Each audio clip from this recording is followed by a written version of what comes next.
graph we've been seeing, okay? The question is from Jack, says, will there come a point in which Russian Air Force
21 planes so far, and there is a footage that indicates the battle in a sky.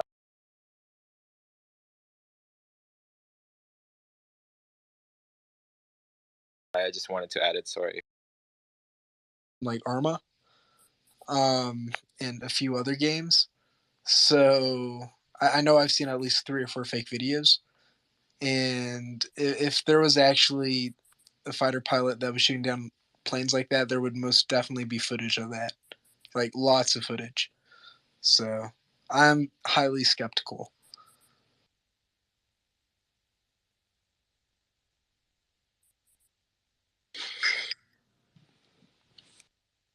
I believe Aaron and Colby have their hands up. So, guys, I'm hearing reports. It's good to see you again. So, I'm getting reports right now that Ukrainian Tochka-U ballistic missiles have been shot down over Belgorod. They've launched more strikes there, and then there's apparently explosions there. I'm not sure how credible it is, but there's a few. There is a few. At least one source that's saying this. There's some tweets I'm seeing about it on here, but anybody else hearing anything? No, I have to look into this right now, so I'll stay put. Please continue here. Yep. I've seen video that purports to be an explosion over that city. I haven't been able to validate its authenticity yet. Yeah, that's my problem right now too. Is there's nothing validated yet on my end.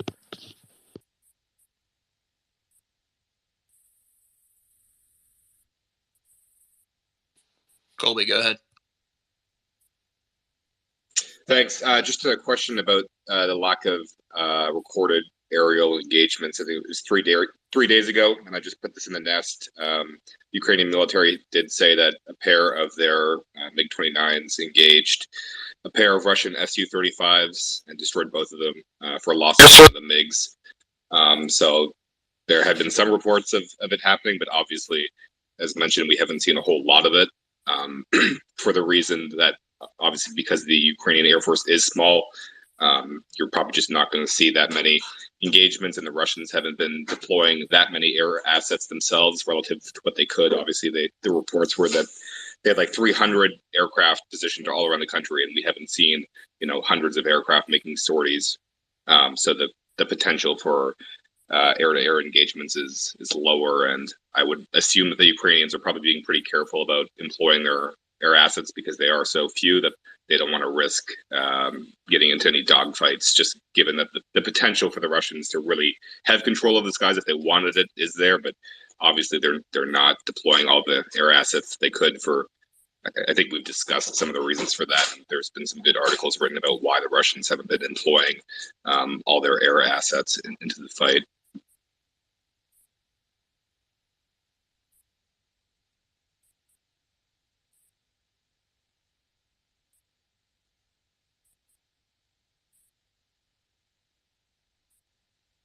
Andrew, did you have a response to that? I probably butchered your name. I'm sorry. Not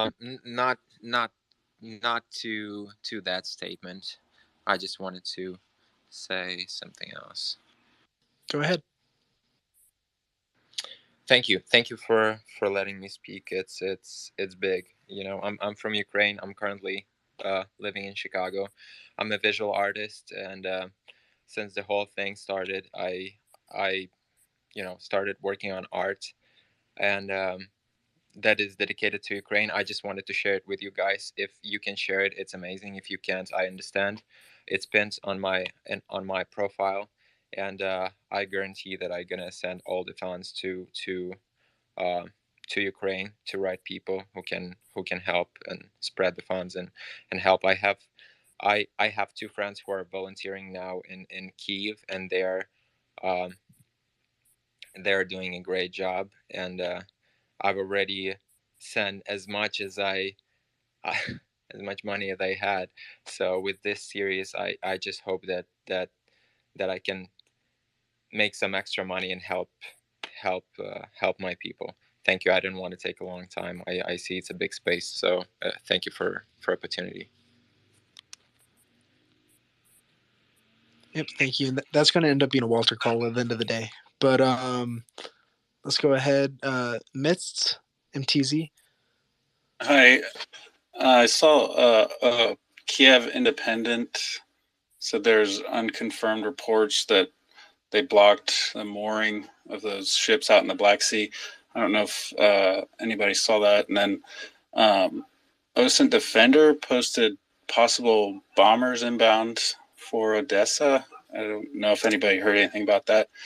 And I saw there's a lot of updates on the website, Walter. It looks really great. I was wondering, is there any possibility in the future for PayPal that could tap into some of these easy click donators in the States? I can respond to the first part about the strategic bomber part.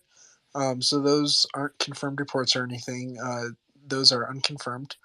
It's supposed to be Tu-22s from what the original post said. And it's not immediately, it's not happening now, but it's something that is supposedly supposed to be occurring within the next couple of hours. Which, if it does, end up taking place, that's something that we would definitely expect to see some sort of enabling operations beforehand to suppress enemy air defenses.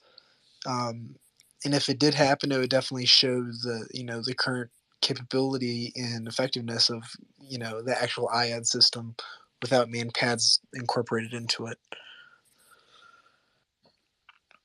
In regards to PayPal, I'm sure that what we're going to see and already have seen is a wide array of organizations attempting to get funds back to Ukraine in as many different ways as possible. Some of that's financial assistance. Some of that is direct goods assistance. Some of that is, a foreign nation hosting refugee style assistance. In this space in particular, I think we are very focused on getting donations to Ukraine by way of savelife.in.ua. And Walter has been pinning that repeatedly. So as far as PayPal setting up something to make it easy and approachable, I'm sure there are things inbound, but for here we're for like specifically the comeback alive .in.ua, like if it's even possible to have some kind of proxy that I could, or it could be donated directly to that effort, because I don't really trust any other organizations, to be honest. Yeah, at this point, we should be focused on Save Life in UA or Come Back Alive or Back in Alive, same name. SaveLife.in.ua, because they're directly tied to the governmental relief effort and whatnot. And they're good because they are responsive and they act right now, and they act on the very edge, on the front line specifically. And again, as they have been the grassroots movement since 2014, they were super efficient on procurement and proper allocation of those funds that they have. So nothing is squandered, and nothing was squandered, unlike bigger or other organizations. So that's why I try to focus on them. Again, savelife.in.ua. Thanks. Yeah, I'm just wondering if because unfortunately a lot of Americans are, their next finish. Is there any possibility for that organization specifically to tap into some of these United States financial institutions where it's click to pay?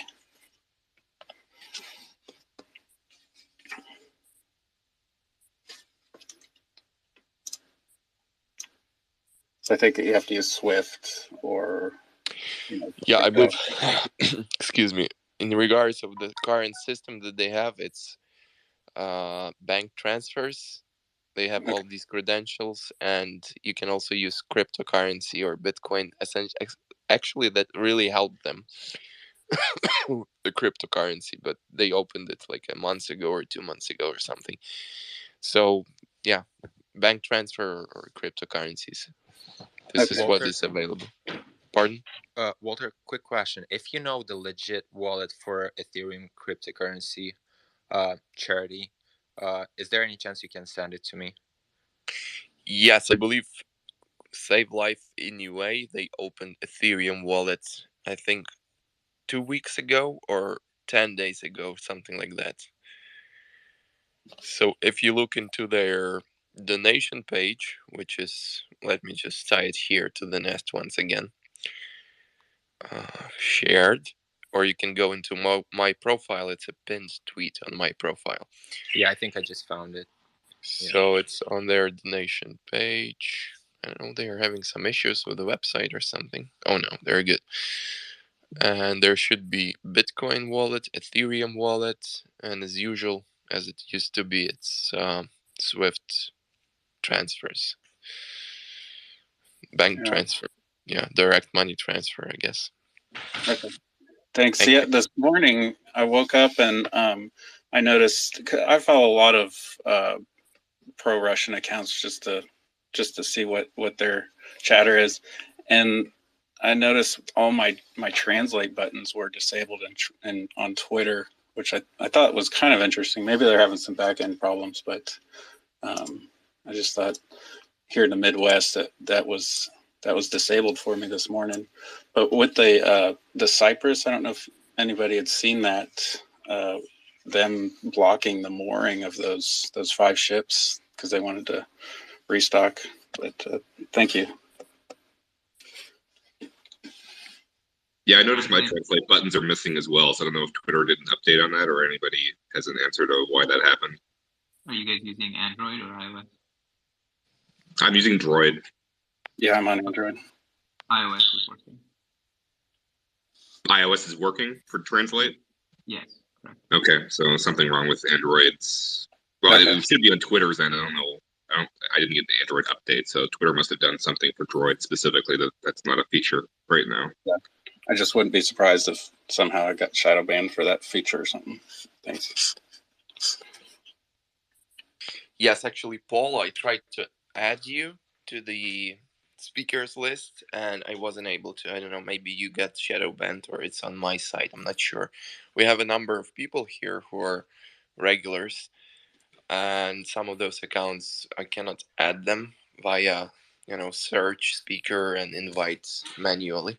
But some other people can, so we just rotate co-hosts, and fortunately we are able to do so. A question. Good evening, by the way. It was about the economical situation Russia's currently in, and how long are they able to sustain this war?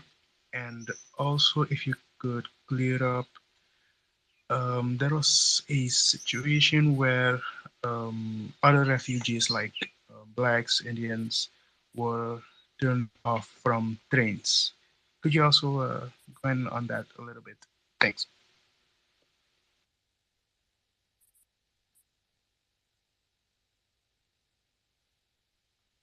Well, I mean, on the financial side, I think they're going to run out of equipment before they run out of money. That's just the reality of how much money they've stocked up for this war. I don't know if anyone else has anything to add on that point.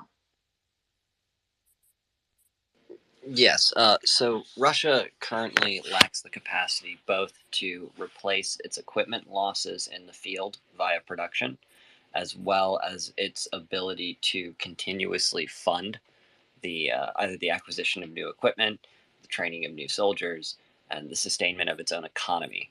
Um, it it shouldn't be really surprising at all to see these sanctions utterly cripple what was already a very struggling Russian economy.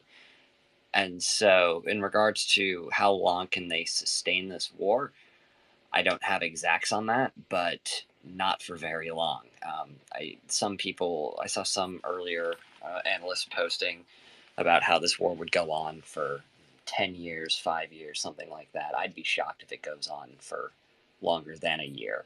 We're already seeing Russian forces reaching back into their old Soviet stockpiles of equipment to replace the newer systems that they are losing in the field. And that's a clear indicator that they very much lack the capacity to produce more equipment. And the sanctions and the crippling of the Russian economy on top of that are going to mean they're going to lack the ability to continuously fund their own troops in the field as well. Yeah, anybody giving a definitive answer about how exactly long Russia can last is lying, because that's kind of unknowable. There's just way too many factors. But it is obvious that what they're currently doing is very, very unsustainable. So predictions of like years, highly suspect.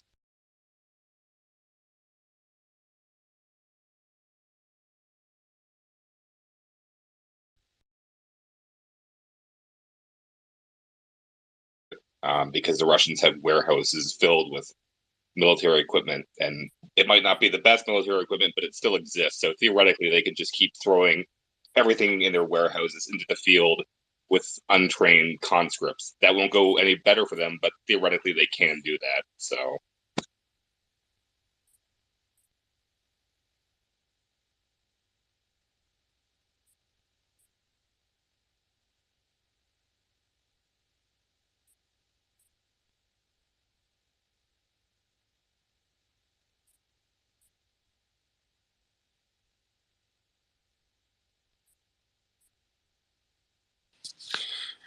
I believe, I believe we have a couple of requests, so I'll rotate the number of speakers. 1 second. Sounds good. I gotta hop off for a bit anyways, so I should be back online later, Walter. Thanks for having me again. Or is just text me, because I'm slow on DMs here, really slow. Sounds like a plan to me. See you, Austin. Cheers, folks. Take care. Have a good one, Austin. If I may, last night I got, it was early morning, and a couple of days ago, I've got a guy with a small account that messaged me and said that he's got some information on Russian comms. He wants to send it to me by email. The problem is, and I put this in our group chat, and I don't know if anybody's responded, but I'm hesitant about that. You know why? Is the malware? Is that this could be a Russian troll, or he says he's got access to some Russian comms and could send me the information. I don't know. What's in your guys' opinion? Of course, you could send it to me and I could scan it, and I just don't want to. The problem is I just want to double check. It's a small account, so I don't know how credible it is. Yeah, tread lightly and do not open any links from accounts that you don't know. Yeah, exactly. So, Aaron, one of the ways you can do that, and this is somewhat technical, but there are places on the internet where you can spin up a virtual machine and use it as a sandbox to open those files on a machine that is not yours in an environment meant to be destroyed. So I think Cloud9 is a decent example of that, where you can spin up a box and it's meant to be destroyed. So it's just a flat blank instance with nothing on it, so that you wouldn't be taking those potentially dangerous files onto your machine and then being a point of entry into a bigger target. So sounds fishy to me. I would be distrustful. But if you're really bent on taking a look at the files, that would be how I recommend you do it. Do it in a sandbox that is not your machine at all, that can be easily disposed of. That's correct. I would. I was thinking of doing it. I could do it that way. That's a good. Thanks for that. That's good insight. I mean, it's true. It'd be nice if we could catch Russian chatter on fire on if they're making firing positions, if they were making firing positions, which consisted of a war crime and stuff like that. But yeah, but you're right. It is completely fishy, and I have been taking those links with a grain of salt when people send them to me.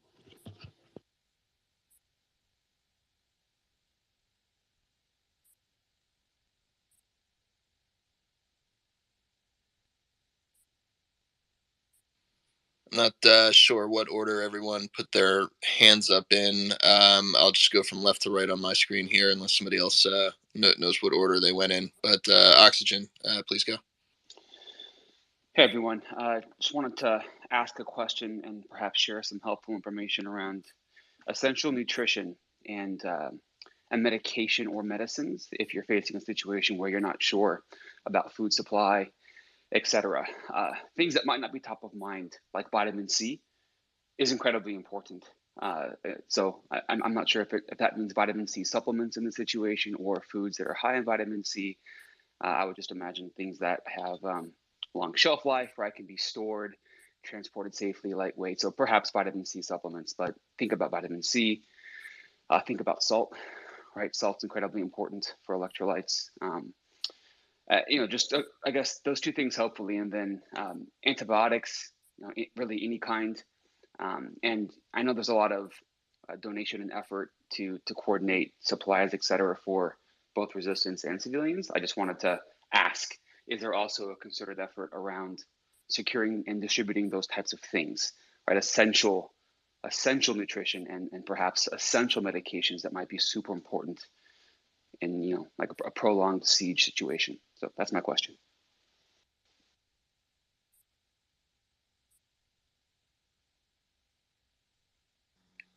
I will speak for myself. I have not seen anything focused specifically on that. As we've talked about, obviously financials, we've been channeling through savelife.in.ua. There have been donation drives happening in a number of different places that have been brought up in this space over the last week and change. As far as focus on medications and things like that, I think a lot of what I've heard has been focused on triage and just basics. So diapers and bandages and antibiotics and things like that. I haven't heard so much about vitamins, but I'm sure that they would be welcome. Cool, that makes sense. And I've donated to the org that you listed, so I appreciate sharing reputable organizations that we could donate to. That's helpful. I'll step down, but just one last comment. Something like vitamin C, right? Like a vitamin C supplement sounds super silly. Like, why are we talking about vitamin C? But go long periods of time without it, and you realize why I'm talking about it. So I think it'd be inexpensive, easy to store, easy to move, right? And you could distribute it to a bunch of folks. So I just wanted to bring that up. That's all. Thanks. Thank you. OJ the Juice, please go. Hey, so my question is in regards to the Russian pilots that were captured today, and how their answers to any of the interrogations are differing from the initial reports we were getting the first few days, such as they believed they were in training, didn't know they were the aggressor, things like that. So I can speak to one of them.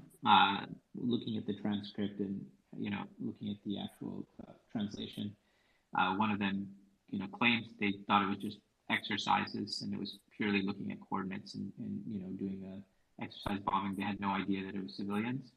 But when you actually look at the documentation and paperwork, you'd have to be an absolute idiot to not realize that it's obviously bombing civilians. Just if you look at the map, where it's located, where their targets are. And so, there's kind of two schools of thought. I don't think there's a confirmation on exactly which is the right one at the moment. So either we have really, really dumb, ignorant pilots, or there's clearly malintent and there's plausible deniability.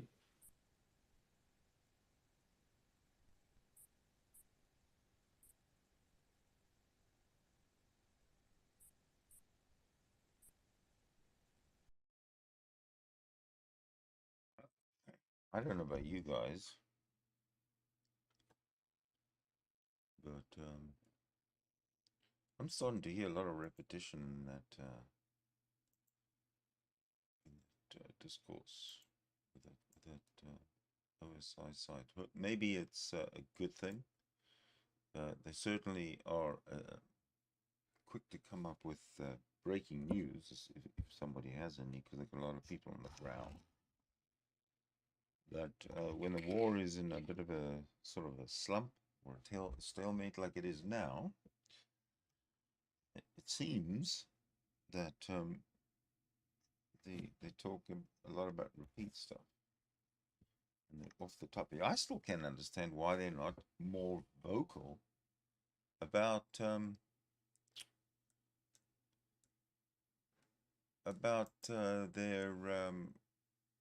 the humanitarian issue. I don't get that. People are dying. People are being killed. People are being traumatized, shelled, and they're talking about like preventative measures so that you don't get, so that you don't starve to death or something like that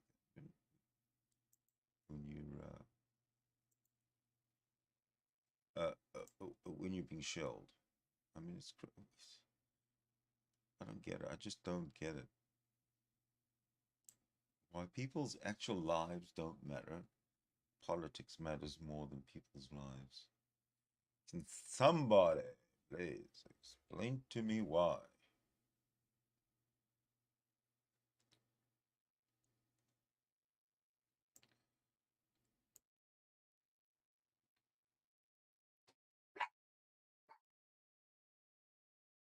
Oh, don't. It's okay, Jenny. Jenny and Tommy are hanging out together today. Jenny's my doggy, and Tommy's the kitty cat from across the hall, who's here for a visit. So,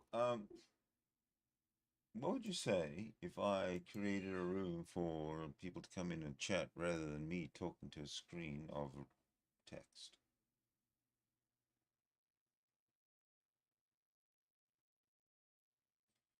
Bill says, remember those World War I movies where the forces didn't have radio, so they'd send runners? Yeah, obviously. Actually, no, in World War One, they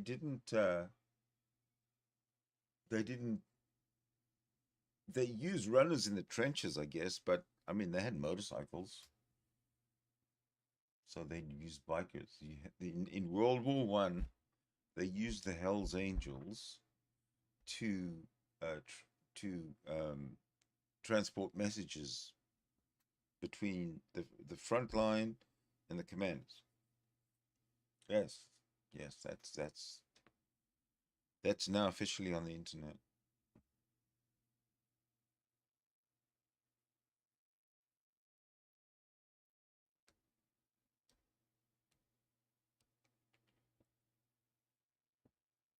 Does Amazon Prime guarantee next day delivery to Central Europe?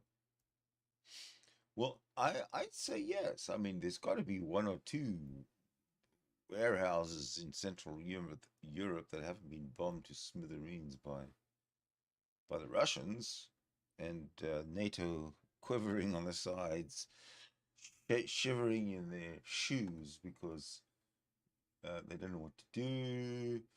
The Russians are scary. Putin's a psychopath. They don't have a fucking clue what to do. What do you think? I should open up a room? You want to come in and talk? Mental Outlaw, you can come in and tell us about this KVM virtual machines on Linux. Then open up the file. I mean, Linux is one thing that I've stayed away from for like ever. And maybe everybody needs to know a little bit about Linux, and Mental Outlaw, you are the perfect person to teach us. So I'm going to try and figure out how to open up a room here. Let's go there.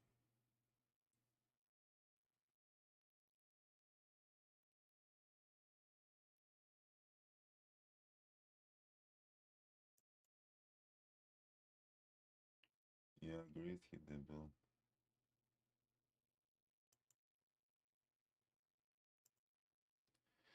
War.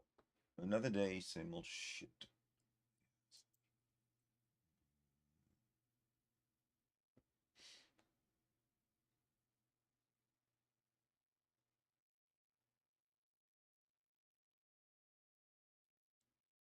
I need to enable microphone. Why would that be? Why would that? Let's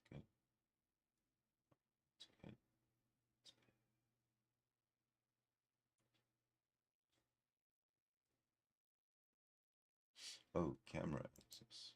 Aha. Do I really want to? Do I really need camera access, people? Do I? Well, worry about that later. Let's see if we can bring the guys in.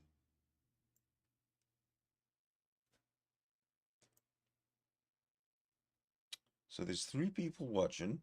There's 3 potential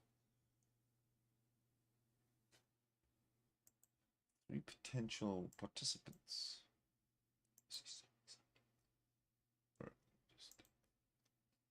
I've just opened up the room, so bear with me. Okay, so the join is, if you have the link, if you just want to click on the link, the join is right there. Shall pin it. There's another option if you want to join by telephone. So I'm going to give you the options to join by telephone. The first one, if you're in North America,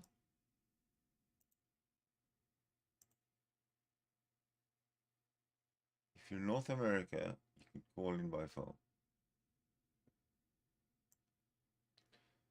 And there are more numbers.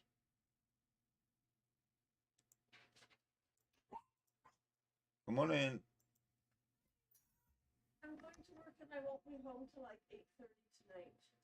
Oh, really? That's a long day. It's a long day. Feel free to play with Tommy. I will. Should I leave the door unlocked? No, I'd rather just open and close as I go in, okay?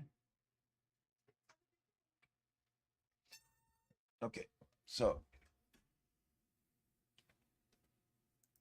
I'm going to put this into the, if you're in any other country in the world, you can just join there.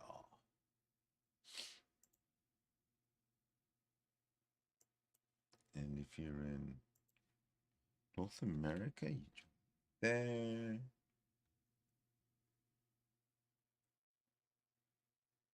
And if you are in North America and you want to dial in, you click on that there. Okay, I've put the join information into the description below. You might have to refresh it to see it, but there it is. The click to join is in the pin section and the dial in number is in the message section. And that's really all you need to know that how to get in. Now that we're there, let me see if I can make an appearance. So,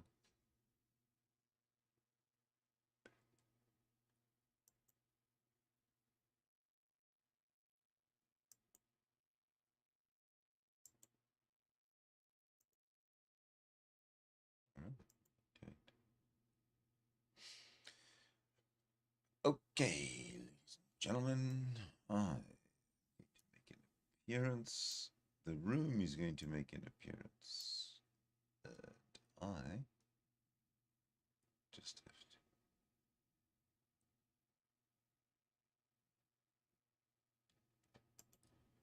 to do that. Hold on. Move a couple of things over. Because as you know,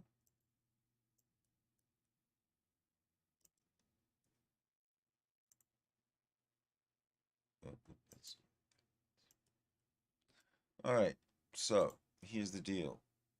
The room is open. You can come in if you like. But it would make for side chat is what you do. Yeah. Everybody does side chat. But if you got something to say, oh, we have somebody here. We have a Bill type person.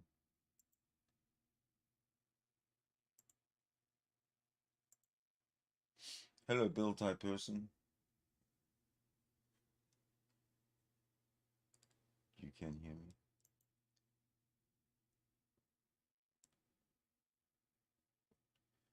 How's your connection? Mine's good.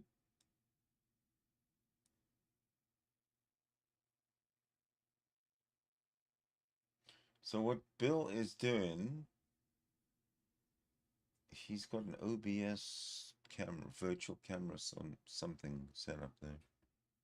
Not quite sure what that is. Oh, he's gone. Oh, well, let me see if I can get my camera set up here.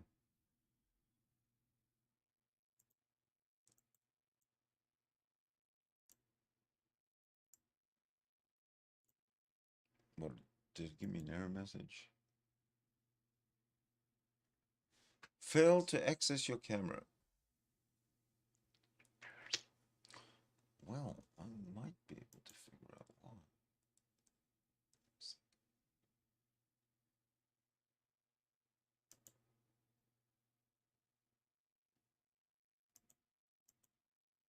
Aha. That is why.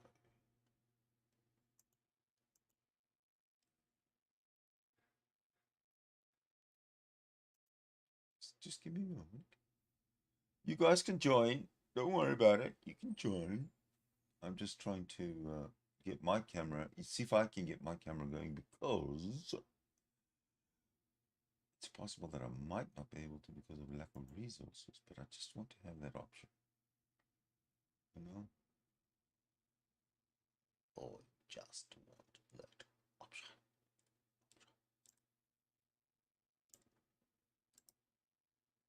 And this is a one-man show. So, you know.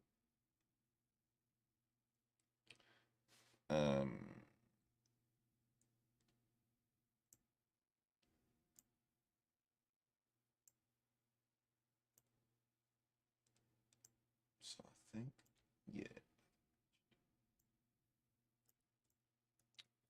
Okay, so I'm going to just do this for now and see what I can accomplish in terms of getting the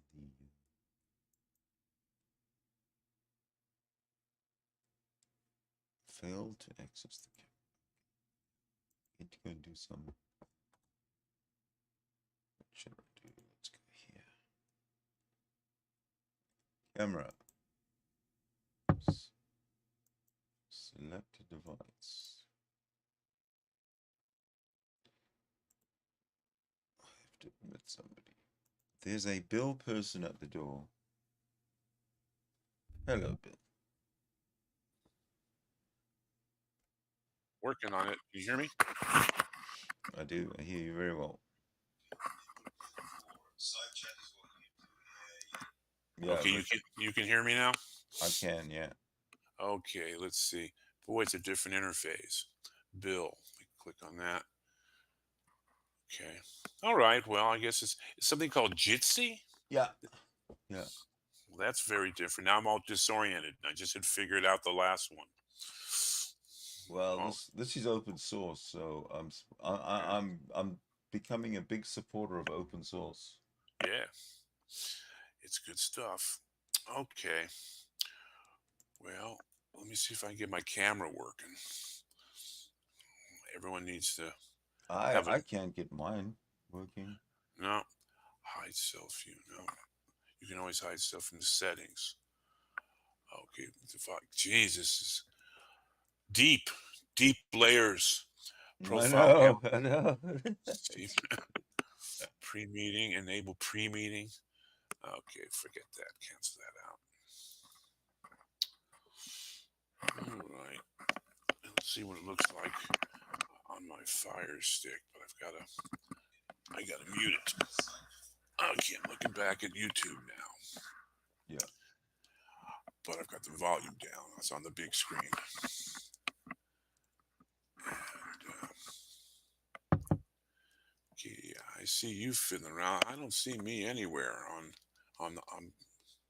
Okay, now I'm live. Okay. Yeah.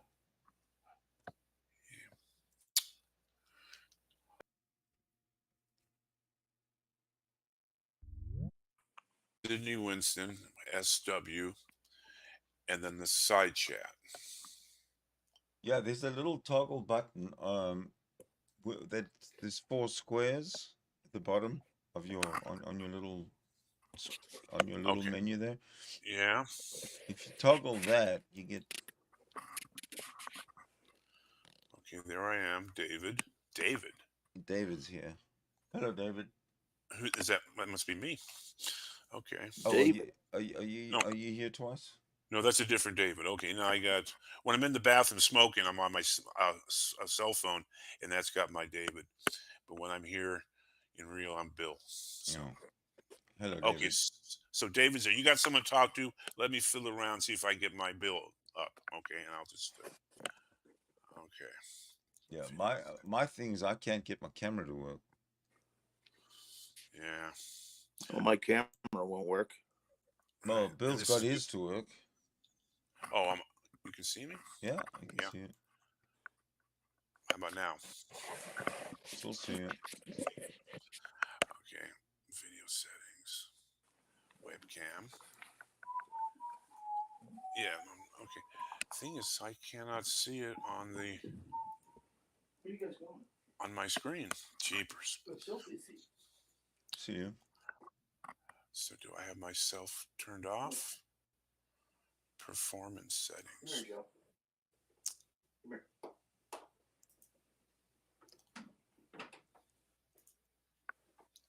Bill, invite people.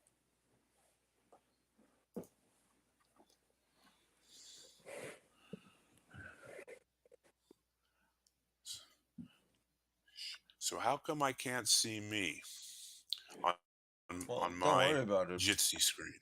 Well, I don't know, but well, that's doesn't really matter because we're not here to look at you. We're here to talk to you. Yeah, but it's good to know if you got a booger hanging out or something. Okay, We'll I'm looking you, on we'll the other. you. Okay, okay, on the other monitor, I'm now seeing it, Bill, but it's not my camera. But that's what I'm watching on the YouTube feed. So. Okay, we can hear David. David, give us a few words. Audio check. I can hear pretty good. I'm gonna try to put on some earphones. Yeah. Okay, we can hear you. Excellent.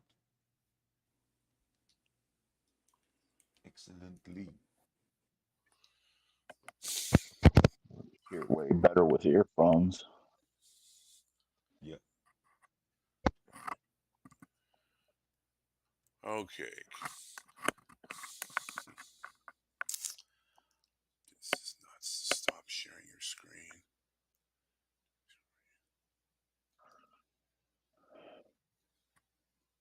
Oh, you're trying to share your screen? I'm just trying to. Yeah, I'm just seeing why I can't see myself, and now I can't see. Let me. I don't know. Let me cancel that. All I'm seeing on my Jitsi screen now is D, a big D in the middle. And on the bottom it says there's a small screen, D and SW. Yeah. Okay. But I can't tell whether on. Okay, and then on my YouTube screen, I'm just seeing it. There it is. I see all three now. I'm seeing Bill, the big, but it's not the camera. It's just Live, coming at you live from the apocalypse. It could be delays. It could be who knows, whatever. Let's just get this shit working. No, it's working fantastic. Except I don't have a camera on, and David doesn't. Otherwise, the three of us appear on the screen. Yeah. Well, I'm going to turn my camera off, even though I'm not getting it anyway. Okay. Okay. No problem. Right on, right on. Ukraine. What a mess. Oh, I'm looking Okay, at you. Bill. Okay. I'm looking at Sidney's screen on YouTube. That's what it is. There's a B and there's a D and there's no Sidney. Okay. It's fucked up. I don't like There should be. like If you look on YouTube, it should be the three of us. So. Yes. Okay, yes. David, go ahead. You have the floor, sir.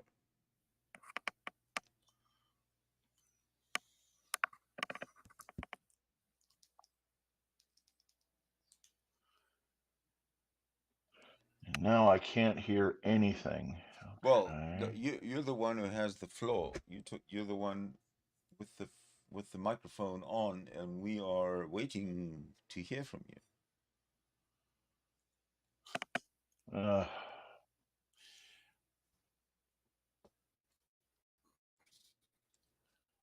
like I dropped I'm looking everything. at the. I'm trying to look at the YouTube feed to see what's actually going out, and what I'm seeing is Sidney, Sidney going through all his settings and stuff, and there's a humongous delay apparently. Oh, there's a 20 And now second there's a 20-second delay that I've set. Okay. All right. Well, see, the way I set it up is when I'm in a meet, I also keep the YouTube screen on so I can read the side chats if people are making side chats on the comments when we're talking. But to do that the way we've got it set up now, No, it would be 20 seconds. you can pop out the side chat. You can pop out the side chat in the meet. Let's see. Open chat. Okay, there it is. Okay. But is that the side chat on YouTube like you said you were watching? Okay. Yeah, right. But if it's 20-second delayed from YouTube to the actual meeting we're doing, then it's going to be a tremendous lag. No, because you should be listening to us through the meeting and not through YouTube. I am. That's what I'm doing right now. So then there should be no lag between you and I. Okay. No one really matters, but Katz is asking, which David are you, Bill? And I see my little camera working, and I'm moving around, but it's not in sync. So no, it's way out of whack. And now on my. But why do you care? You're not supposed to be watching it on YouTube. You're supposed to be watching you and me here, and there should be no lag. Well, the way I like it usually is when you have the pictures, you have squares for everybody on there. This device seems to be having it switches to a main person. No. You can set that at the bottom. I told you the bottom of your set with your microphone on and off and all that kind of stuff. There's a toggle, a tile view toggle. You can choose that. I think he pressed the leave.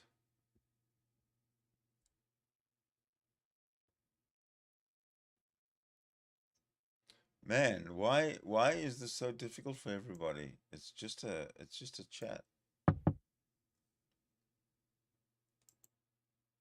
It's just a chat platform. Yes, you're in.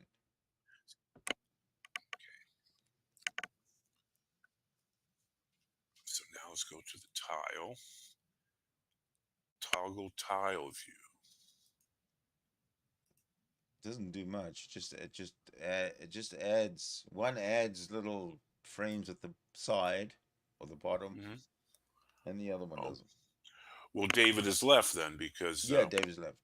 Okay, and when I'm looking at my YouTube, it has me, David, and you on the YouTube screen. So there is a lag. There's a tremendous lag between what we're doing live here and what's actually going on. Yeah, but that doesn't matter to them. to people who aren't in here, it doesn't matter. Right, but people aren't in the meeting. They're on YouTube. They're watching it on YouTube. That's right. So so in other words, the chat right now is its own thing. Right. Okay. So, and me and you talking and anybody else coming here to talk is its own thing as well, almost unrelated. So you can share your screen and everything to here, and it'll go out in lag time, but you won't notice it. Well, I play to the camera. I'm sorry, so I wouldn't be able to see myself in the meeting because I play to the camera. Okay. Yeah. So, well, play to the camera, but if the camera is broadcasting in here, you should be able to see it in real time. Well, yeah, I want to be able to see it in the Jitsi meeting that we're having right now. I want to see all the other participants and myself, and I can't get the camera to turn on. I'm going to try it again, but it doesn't seem to Your camera just turned on and then it turned off again. Okay. I think what you're doing, because Jitsi, I think, is very, very resource intensive. And I think what we tend to do, I'd certainly do, is press a button, nothing happens, and press it again or press something else. And then Jitsi responds to the first click. So it Yeah. gets Plus, confusing. yeah, I got twitchy fingers too, so I hit the click button all the There times. you go. Yeah. But Jitsi doesn't like that. It should send an electric shock to your mouse, actually, every there it time. is. But I've calmed down now, and I'm expecting. I've got my camera turned on, but I Yes. can't see my camera. All I see is your SW red dot in the middle. I don't see David. I guess he's not back. But all I see is SW. Now, how do I get my Wait, own? you just wait, because that's lag. Okay. Or maybe you're not even caught up. Maybe you're watching a delay. No, I'm looking at it live with you. I've got a monitor in front of me. Yeah. Running it's an all-in-one Acer, and that's Okay. okay. And then I have a Fire Stick that's going to my big TV, and that's separate. So I can. That's where I watch the YouTube feed is on the Fire Stick. So I can pause the Fire Stick and mute it, whatever. It's on a whole different thing. So it shouldn't be in. Okay, I'll tell you what. I'll tell you. Can you see the scroll at the top of the YouTube screen? The Russian invasion of Ukraine, Europe. Yeah. All right. What I'm going to do is I'm going to stop the scroll, and then you tell me when you see it stop. Okay. Okay. Sure. I'll stop it on 3, 2, 1, stop. Yeah. Tell me when you. Okay, I'm waiting for it, but what I'm seeing is you just let me back in the meeting. So No, well, that's the lag. that's how old it is. That's how lagged it is. That's a long There you lag. go. Okay, now. So we'll be doing this for a while because it's. No, it's got. This is the thing. It doesn't matter. We're just talking about the YouTube thing right now. I want you. Yeah, tell me when you see it stop scrolling. Right, it's still scrolling. Right, and you heard me when I said. It was, yes. All right.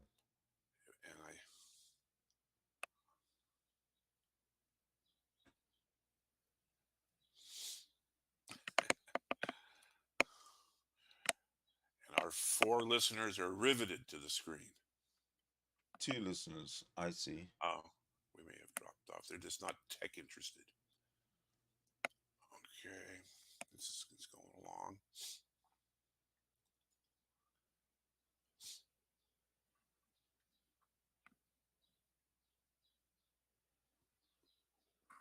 And I've got decent network, speed here. I'm on a 40 gigabit. Yeah, but it's got nothing to do with your system. It's got nothing to do with your system. Yeah. In fact, you should be, because there's nothing coming through on the screen. There's nothing changing on the other screen that you can, on the YouTube screen, other than what's being changed on this Jitsi screen, on the Meet screen. Right. So you could just as easily have YouTube switched off. Yeah, I usually do, but the Jitsi screen, I'm not able to see myself, and that's the problem. Now, when you speak on the Jitsi screen, the little halos come out and it shows you're talking. Okay, and there's no lag with that. That's what I'm looking at on exactly right on the Jitsi screen. On the YouTube screen, I just turned my camera on and you can see me. So that's how. I mean, this thing has been lagging it's 2 minutes behind. Exactly. So you should forget about the YouTube screen and Okay. have a chat with me. Okay. Well, I want to have a chat with you, but I want to be able to see myself on the Jitsi screen. I want my own camera on there too, like it was in the other meets. All the other meets and stuff. Yeah. You see yourself. That's something that I don't know. You got to mess around with the settings. I've never had a situation where my camera is on, but I don't see it. Yeah. That doesn't. Well, you've been using Google Meets before. Yeah. This isn't Google Meets, right? I was subscribed to Google Meets before. Right. I've stopped all my subscriptions where there is a open source alternative. Mm-hmm. And this is an open source alternative. to paying a subscription to Google Meet every month. When, to be honest with you, I'd open up the meet room and nobody would come in anyway. So I'd rather do it this way where nobody comes in anyway than have to spend money on a subscription where I'd have to open up a room and nobody comes in anyway. This is true. This is true. I thought I needed to install Google Meet in order to participate with you, and they wound up charging me, and starting a work group and all this shit. What? That's absolutely nonsense. I didn't understand it, so I thought I had to set up my own Google Meet thing, and I'm not hosting anything. So then trying to cancel that, when it was also a maze to find a way to get through to do that. So all right, okay. Well, I'm sorry, I looked away, but it has now stopped scrolling. Wow. It may have been a few seconds ago, but that's quite the lag. It doesn't really matter because right. Well, I'm going to have to look up Jitsi and find out how to get my own face in here in the meet. No, how to set but your own screen. I don't think it's I think it's more in your settings or something. I don't know. Right. Yeah. So I have to look it up and find what the settings are. It's possible with all the other programs, so it should be possible to do this one. I always use an open resource. Audacity is one of my favorite. There you go. Editing software it's great. Yeah. So, but I also, if I do use software like my Adobe Premiere Elements, my video editing software, I just purchased that. I purchased the box, or I downloaded whatever. Anyway, I purchased it. So, well, I got a hold of the free DaVinci Resolve thing. Yeah, that's pretty good, isn't it? It's free and it's super high powered. It's amazing. It's great. It's great. It's the Cadillac, but you have to have a super GPU to get it to work, fast. And I finally picked up a GPU. A couple months ago, making payments on it, but I found a place that would add them and let you make installment payments. So now I got to send the learning curve, and that's a whole different adventure. So that's just time and get ready for a lot of frustration. Yes, of course. And do never quit. But it's a good one. When I master it, I'll be able to do all sorts of stuff. Start putting out content. Yeah, that's what I've been saying for 20 years. Okay, well, I got nothing to say about Ukraine. I don't have anything to say. I just have so many questions to ask. Why are they just why are they ignoring the humanitarian consequence? Well, have that many people been dying so far? It seemed like more Russians Well, were dying. does it matter how many, or does it matter the manner? Well, yeah, they're dropping like flies all around the world. So, if this thing really blows Yeah, up, then you've got the Russians have bombs that are filled with COVID, I don't even know. and they're killing people with their COVID bombs. I say they're trying to clear all the buildings away so they can build Trump resorts. That was the deal that Trump made talking to Putin years ago when they didn't record the meeting. And it was all about the time scale to get a couple Trump resorts in the Ukraine. So they got to clear the land. World's largest golf course used to be Ukraine. Yeah, Putin loves his people. So it's horrible, man. European land-based war. Why is there such a... When I said I really support the opening of, the no-fly zone over Ukraine, I am getting told that I'm nuts, I'm crazy, it'll never happen, how dare you? It's like, why not? It just seems to be so normal. Well, no-fly zone would mean that you have to enforce it, and that means you'll have aircraft. You enforce it, yeah. What? Yeah, so you have dogfights between Russian planes and NATO planes, or who's gonna, and then it'll erupt. Okay, but, it's erupted already. Well, it has, and that's why I ask how many people are actually dying. I mean, if Putin goes to the next step and really starts laying waste to the place, I'm sure you'll see a response. You think? Yes. You think I would? Well, the thing is, I'm sure. I was sure, as much as you are, that we would have seen a response by now, and we've seen nothing. Well, Putin just gets up there and says, these two places, we recognize them as being independent now, out of nowhere. He says, oh, we recognize them. So that's what NATO should do. Well, we recognize on a 90-day free trial, we recognize Ukraine as a NATO member. Now what? Okay. So you attack Ukraine, you're attacking a member of NATO. Okay, let's see if they'll back it up. Yeah. Good luck. And then and the thing is that could lead to a huge, horrible thing, man. But you can't let the guy have his way. There's a nothing huge from horrible Hitler. thing happening now. Yes, but I mean, I don't really see huge. a way out. I don't see a way out. Other than Putin being killed himself. Yeah, Valkyries. It's got a Valkyries, that motherfucker. No, he could die of cancer. He's 69 years old. I thought he was older than that. He's been around forever. He's only 69 years old. And he's been emperor of Russia for 20 years. Yeah, so he must have been in his 40s. What a life! He could have left such a good legacy, and now look what he's done.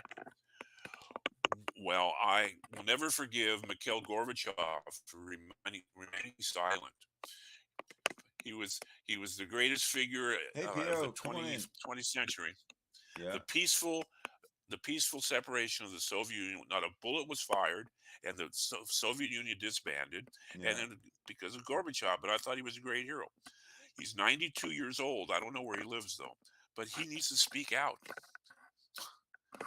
This, I was going to say, I was trying to make a joke that Gorbachev is rolling in his grave because what Putin's doing, but he's not dead yet. So Gorbachev's not dead yet? Gorbachev's not dead. He's 92. It's his birthday this month. I think March 13th was his birthday.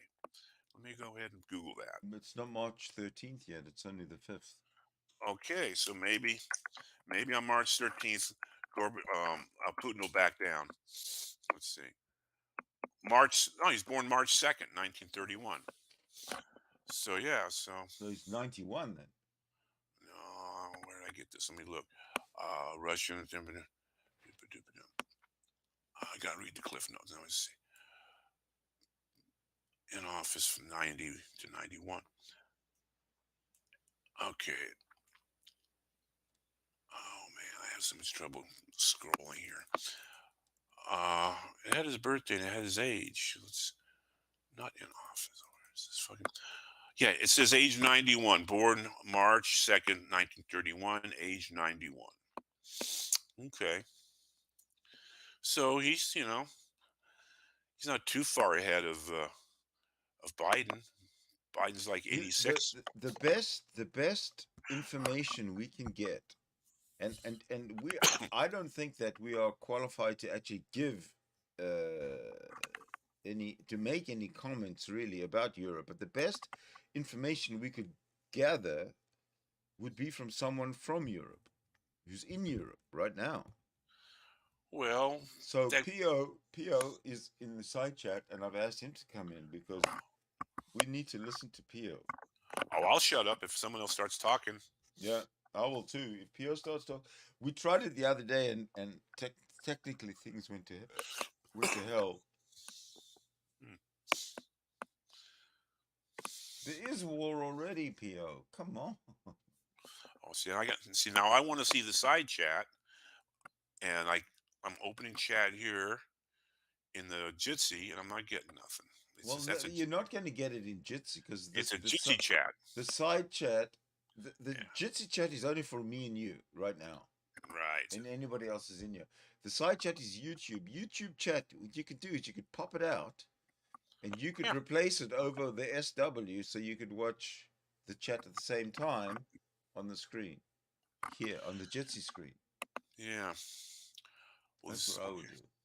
Well, I switched over. I've got a tabbed browser, and on one tab is the Jitsi meeting we're having. On the other tab is the YouTube.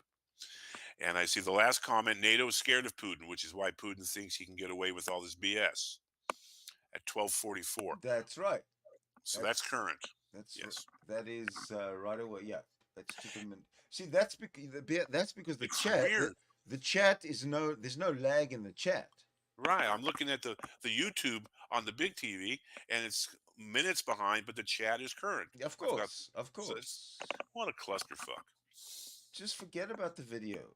I think it's torrents. Torrents are doing this to me. They got me discombobulated. You have a backup torrents. I always think of Micah Torrance. That's my schizophrenic mind. He was the sheriff on The Rifleman. Micah Torrance. I never saw that. Whatever that is. The Rifleman with Lucas McCain, Mark McCain. No, I didn't. I'm behind on my movies. I need to get off the internet, and you won't see me for a while if I start binge watching movies. There you go. Yeah, I just been binge watching Lie to Me with Tim Roth. Great series. Only went like 3 seasons, but the guy could read anyone's face to see whether they're lying or not. It's got some really good stuff. Oh, I can do that.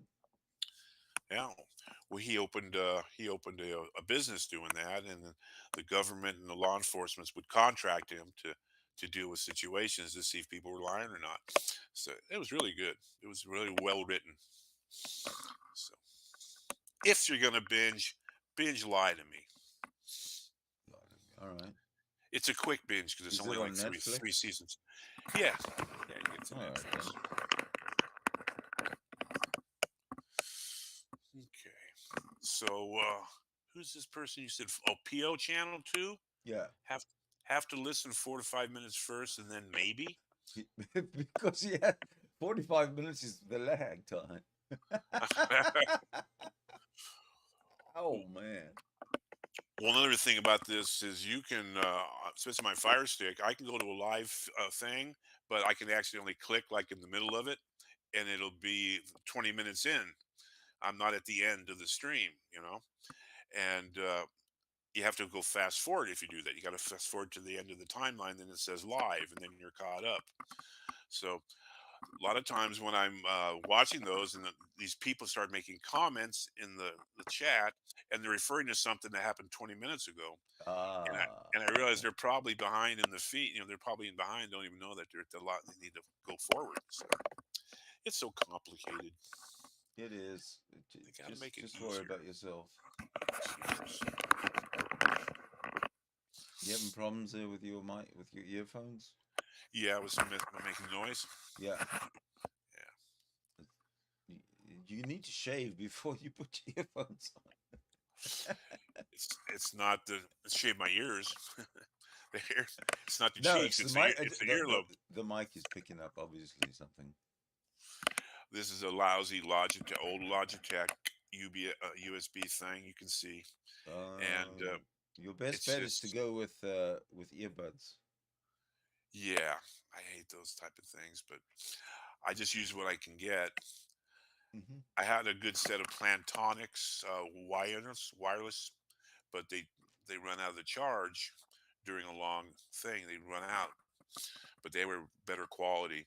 This thing is just like the whole thing is like a microphone. It's just mechanically linked through the plastic. So anywhere you touch it, you'll hear it through the mic. Yeah. It's Okay. cheap stuff. Well, that's what you get for $11.99. Yeah. Or was it $8.99? I don't remember. It was so long ago. It's probably USB 2. I got a question for no one really matters but cats. She says NATO is scared of Putin, which is why Putin thinks he can get away with all this BS. Why is NATO?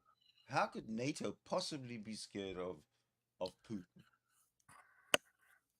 With all the big power that NATO has, and even so, Putin has power. The only reason that they can be scared of Putin, surely, is because Putin is an unpredictable psychopath.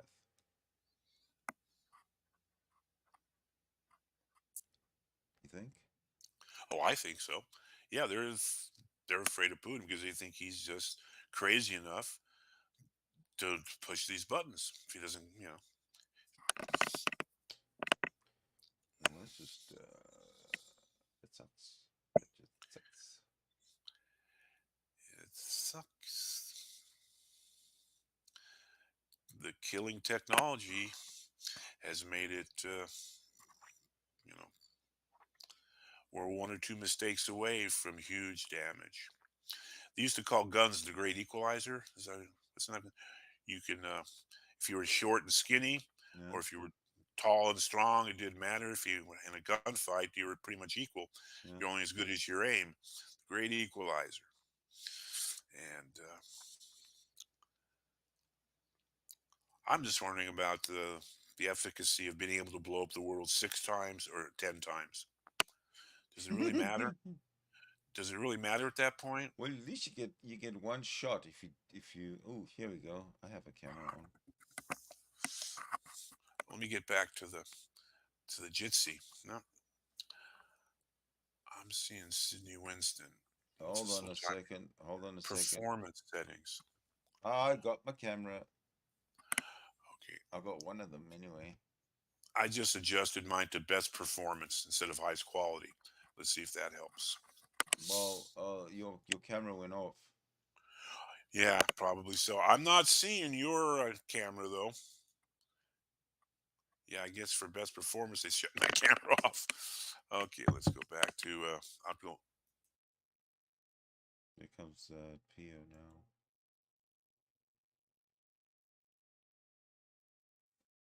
Okay. There's that camera.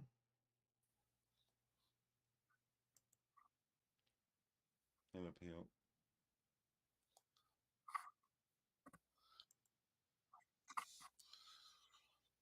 Hello, Pio.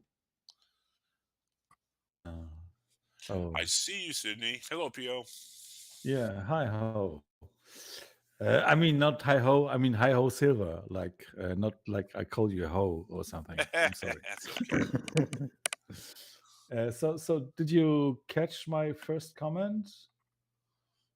Like, I clarified the statement. I have to listen for 5 minutes first, and then I will join. Yes. Not for 45 minutes. Okay. Yeah. No, we figured the 45 minutes was the lag time that you're gonna have to No. experience. It was just because I have to listen first what you are talking about, and then I can join. Right? It's not like I will join. Oh, I'm here, and now I'm in a discussion. Okay, yeah, right? that works. So, and the second thing, no-fly zone. Yeah. Yeah. The no-fly zone will include like NATO sending planes or fighter jets over Ukraine to establish the no-fly zone, right? And this would mean a war in Europe for sure. Okay, Right? so there's no war in Europe right now. No, it is, but it's not with this is the stuff I said yesterday, right? As long as Ukraine is not a part of the NATO, NATO will find excuses not to take part in this war, quote unquote. But they are already sending weapons to the Ukraine to support them. So how's that not going to be a war once that happens? Because we have different cases in history. I mean, Putin didn't give a shit about history, right? But I can just refer to other examples like Afghanistan, Iraq, Czechoslovakia, whatever, right? So there were also Western countries or NATO countries sending weapons to these countries which were in war with Russia, and Russia still did not attack Europe. And I hope this is how it will stay, because if it doesn't, yeah, then I'm dead. You're dead. Yeah, because I'm Europe, right? Well, where you at? Yeah, that's what I'm trying to figure out. Is he still? Oh, there you are. Is you're in Europe But you're in a pretty safe spot in Europe, and now you're saying you're dead. Europe is a pretty small thing, right? Okay. It's a pretty small area. I would say even Ukraine is bigger than Poland, Czechoslovakia, and Germany together. Okay. Right. Mhm. So this is about the areas we are talking about. And if there'll be a war between NATO and Russia, it Yeah. will not take place with usual troops or something. It Mhm. will be a nuclear war. Ooh. Better get some of that cream. Yeah. Anti-radiation cream. Yeah. Yeah. So it will go pretty fast, and it will be pretty fast the end. And I don't think because of the if the bombs are flying, yeah, there will be not only the end for Europe, it will be like the end for the whole world because the fallout will go everywhere. So I Even still don't understand why they don't have a no-fly zone. Because if Putin's a psychopath, there's no stopping him. yeah, but the no-fly zone again demands that somebody will take care of it. Well, that's what the Ukraine Air Force is there for. If it's all supplied by other countries, U.S., Israel, whatever. Yeah, so they cannot manage it themselves right now, Sure right? So they're not able to do it in no-fly zone. So and Ukraine is asking NATO and asking Europe, please do the no-fly zone over Ukraine, right? So it means that NATO or Europe would send their own fighting jets. Of course. Because Ukraine themselves cannot do it. Mm-hmm. Mm-hmm. And maybe Right. even Canada. Whoever wants to participate can help. Should be able to help. I think Australia will do it, right? Because they don't give a Yeah. fuck. They are down under, right? Yeah. They are one of the three countries who send weapons there, right? Mm-hmm. So yeah, they will support it for sure because they think, oh, we are down under. We are on the land down under, blah blah blah, and thunder, whatever, right? And they think, oh, we don't to take the consequences. But Europe is a pretty fucking small place, right? If you look at the map of the world, right? Well, if it's so small, then how come they speak so many different languages in such a small place? What's going on here? Look at look at America. Look at Canada. Yeah, it's massive. One language. Oh, really? Like New York City? They speak a different language. They speak a different language every block in New York City. Yeah. But he means like English and stuff, right? No, because there are so many, because of history, right? America doesn't have this history, right? They are like 200 years old or something. And I don't mean to offend Native Americans or something. No, but because English is more than 200 years old. Yeah, but the history of Americans being in America is just like 200 years old. No, it's since 1600 and something or other. So that's more like let's say 1444 when Columbus discovered America, 1492 or whatever. Get the 50-year discount. Yeah, the 200 years old. 1400. So it's, let's say, 600 years old, right?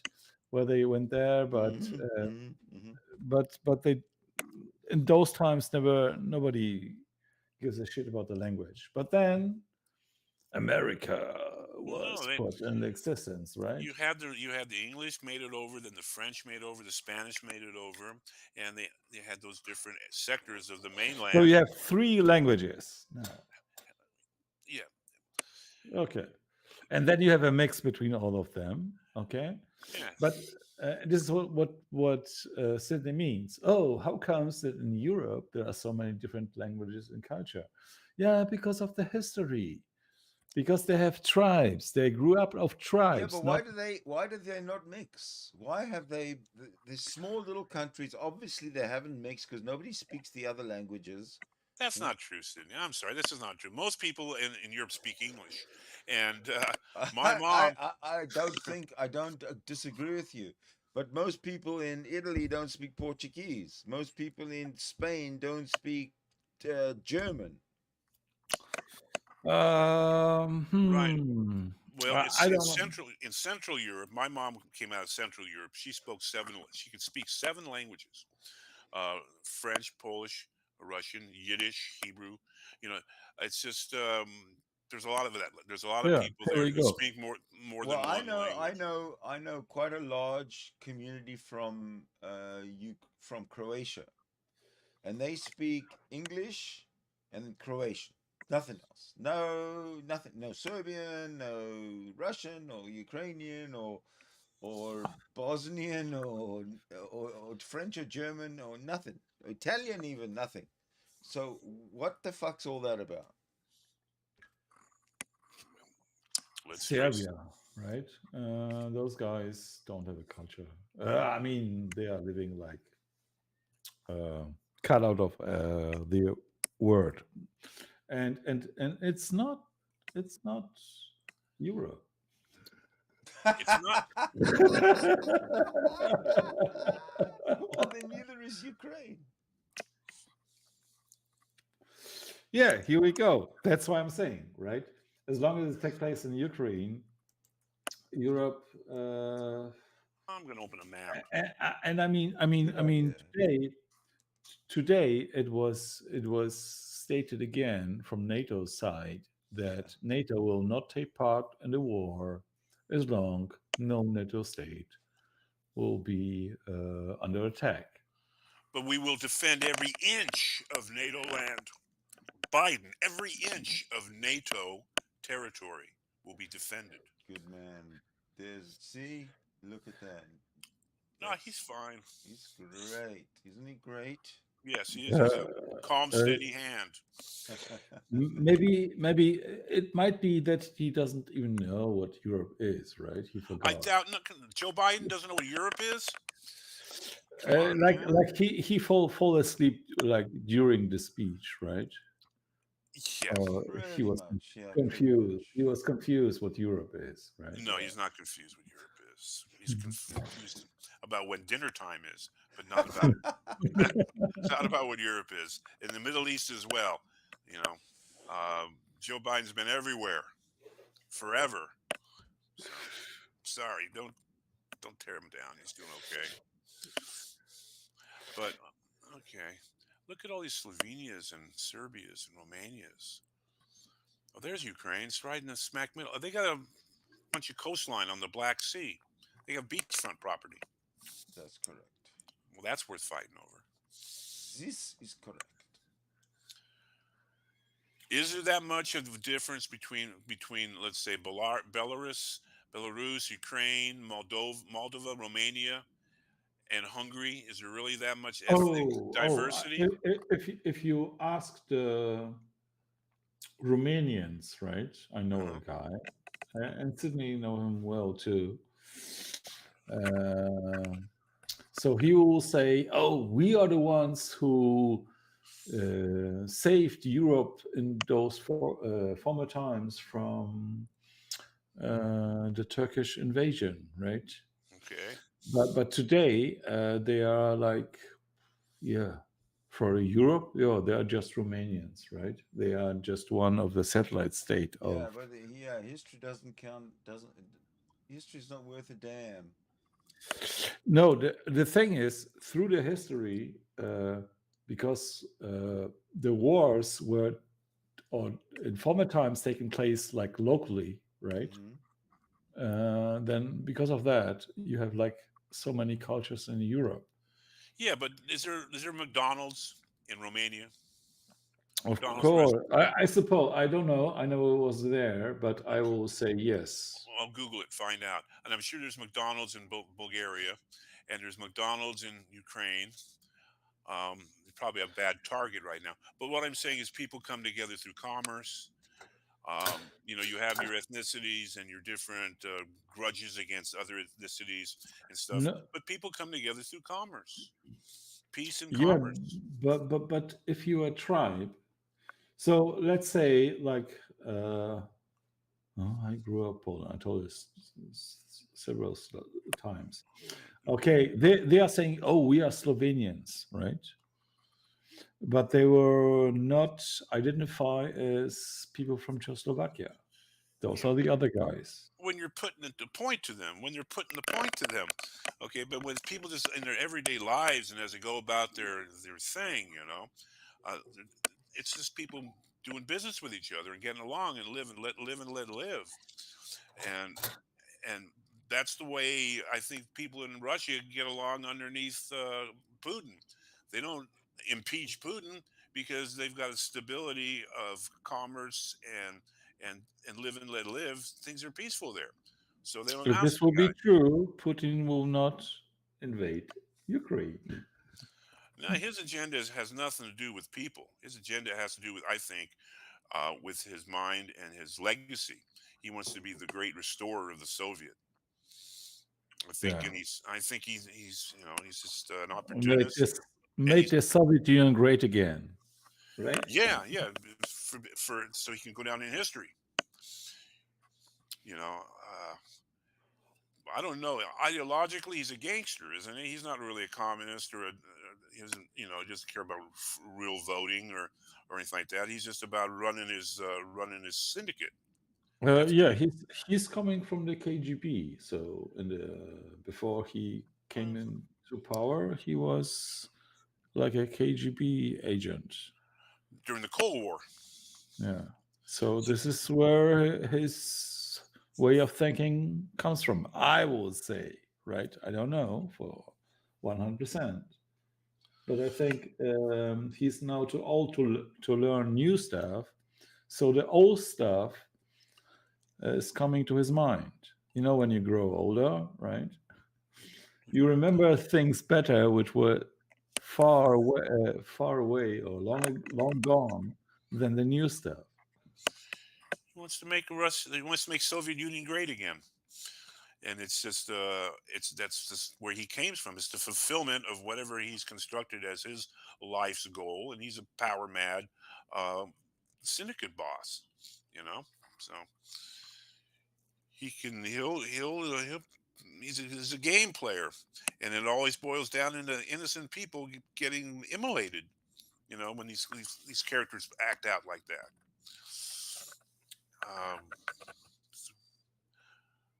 But is there any real way? Is there a real way, accurate way to read what the Russians under Putin think about what's going on? The thing is, in Russia, there was never like people reading. It was always the guys who are in power. Yeah, the populace, they just throw up their hands and live their day-to-day commerce and whatever. And the leaders just let them run the stuff. Right? Let them run it. They're the ones that run it, and they're not involved that much. Not like here in America where we have all these elections and all this constant Where you have two parties, and whatever your choice is, there'll be one of them, right? Right, but it's whatever trough you're feeding at, whatever political trough. You have your special interests that you take care of, and you try to endorse policies that get those things done. Over there, it's a bunch of what are they called? What are the gangsters called there? The ones that they're going to try to take away their yachts and stuff. What are they calling them? What's the word for the Russian word for the big gangsters? Moguls? No. Bolsheviks? No. No, it's very commonly used. They're targeting these gangsters that are oligarchs. The oligarchs, yeah. You've got all these oligarchs. Okay, they're just it's just different gangs. They're just different gangster gangs, are they not? Isn't that what oligarchs are? They're basically they're basically thugs, right? Do you have Yeah. oligarchs that are invested in care? Healthcare. What are they? They're minerals and resources and land and real estate and other thuggery kind of stuff. Yes, or all the commodities, all the resources, and they. Okay, do they have in Russia? Is it common for people to have stock in the businesses that they work for? Can people buy stock? I don't think so. Yeah. There's a stock market. Isn't there a Russian stock market? But it's only invested in by oligarchs, right? Your normal people don't. The working Joe. Is there a working Joe in Russia? No, the working Boris. Yeah, I would have said Ivan, but yeah, Boris makes the same. There's no working Vladimirs. Working Joe, plumber Vlad. Yeah, Vlad the plumber. Yeah. Vlad the Putin. What can we draw a meaningful parallel between your basic Joe in America and your basic Joe in Russia? Are they all really that different? I think in Russia, in fact, you cannot do anything. You just go with the flow. At least in America, what I would think, you can still direct or create a movement, right? It will be still laughed about, like the Greens or whatever party, right? But you can still do it. I don't think it's possible in Russia. It's because it's still a dictatorship. Well, and that just prevents people from buying fancier cars, or fancier cars, and no, it doesn't. Eating more often in restaurants. I mean, what is the actual commerce? The difference in the way Russians are involved in their day-to-day commerce with each other, and the way Americans are. So in Russia you pay with vodka, and in America you pay with the currency. Well, that's amusing, but it's probably not actually correct. And in America, you get paid with cell phone service, and your HBO channels. That's what you get paid for all your efforts, and TV dinners. And over there, I guess it might be vodka and a warm coat. But are you sort of understanding what I'm saying? It's like Paul McCartney says, "Wings. People are the same wherever you go." Remember that old song when he went over to play in Russia? One thing's the same.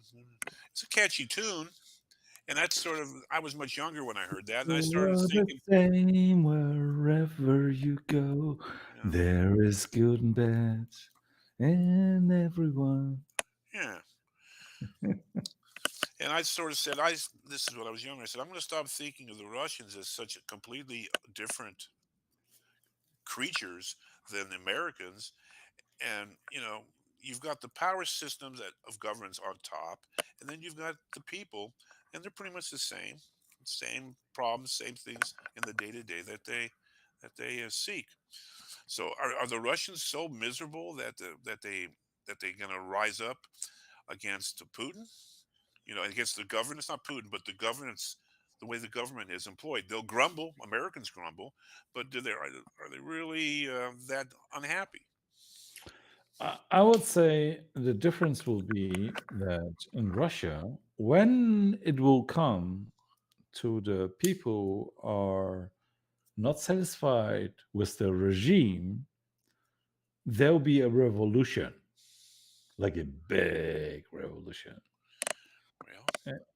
With war, like in-state war, like I don't know what's the name for it. Whatever, but Civil War.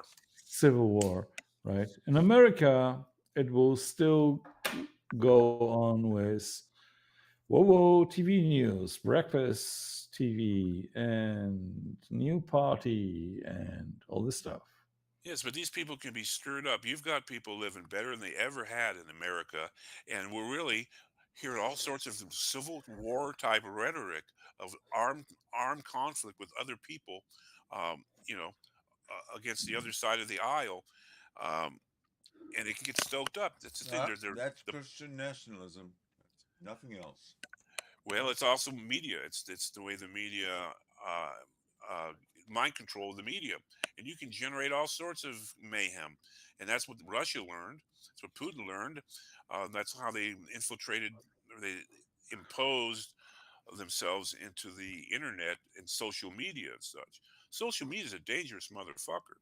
You can get people all stirred up about crazy as shit, and people are willing to go to fisticuffs and gunfire over this type of shit. No, you're talking about church.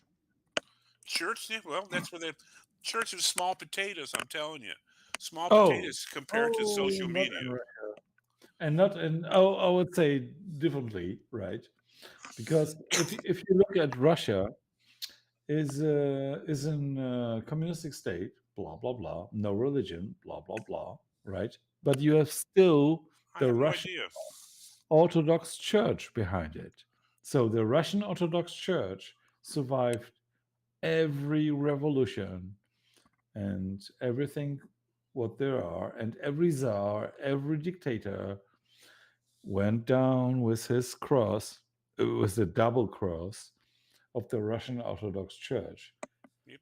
and asking them what to do, right? And if you go to America, yeah, we are all Democrats, blah blah blah, but in God we trust.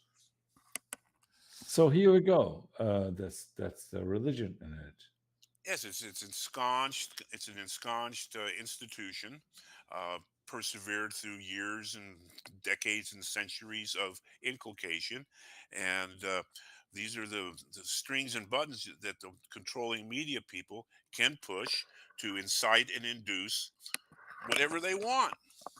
If they want, if they want insurrection, if they want people fighting each other and violence, they'll push it and it'll erupt. If they want to get everybody to be together, and set aside their differences and such, there are ways that they could do it. If it was just, if that's what they wanted. It's just like all the economy for the last couple of presidents, where we had all these deficits, and we find that the people that really hold the money are withholding trillions of dollars. They're not investing. They did this when Obama got elected.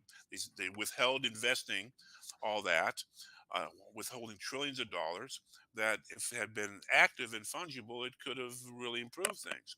And they were waiting for a leader that they wanted, the people that wielded that fortune. They didn't like Obama's social service type of guy. They wanted, Republican, neo-fascists, or whatever you want to call them, corporatists, okay? And they control this. They control this stuff. It's controlled. Yeah, so you can say it's not much different, because in Russia, it's openly controlled by the government. There is no I think they want to be controlled. I think they're satisfied with it. I think that they see freedom, the type of freedom that we envision for them, as a big pain in the ass. Pain in the neck, people acting out on stupid shit and wasting money on crazy stuff, and whatever their sensibilities are. Um, you know, they they it's not what they want. It's not the noise they want. They see our culture, our culture, and they don't want to be infected by it, by the crap in our culture, our junk culture. Europe's got a longer tradition of culture. Um, the tribe culture. the tribe culture. Yeah. Yeah, but they still manage to hold together. I don't know. Yeah, because they realize it, because they kind of they had the wars. Yeah. Right. kind of like what Sidney said. That's why these languages tend to be different, is because they're holding on to the heritage of their identity, of all they went through. Yeah, but why don't they mix with each other? How come they don't They learn do. each other?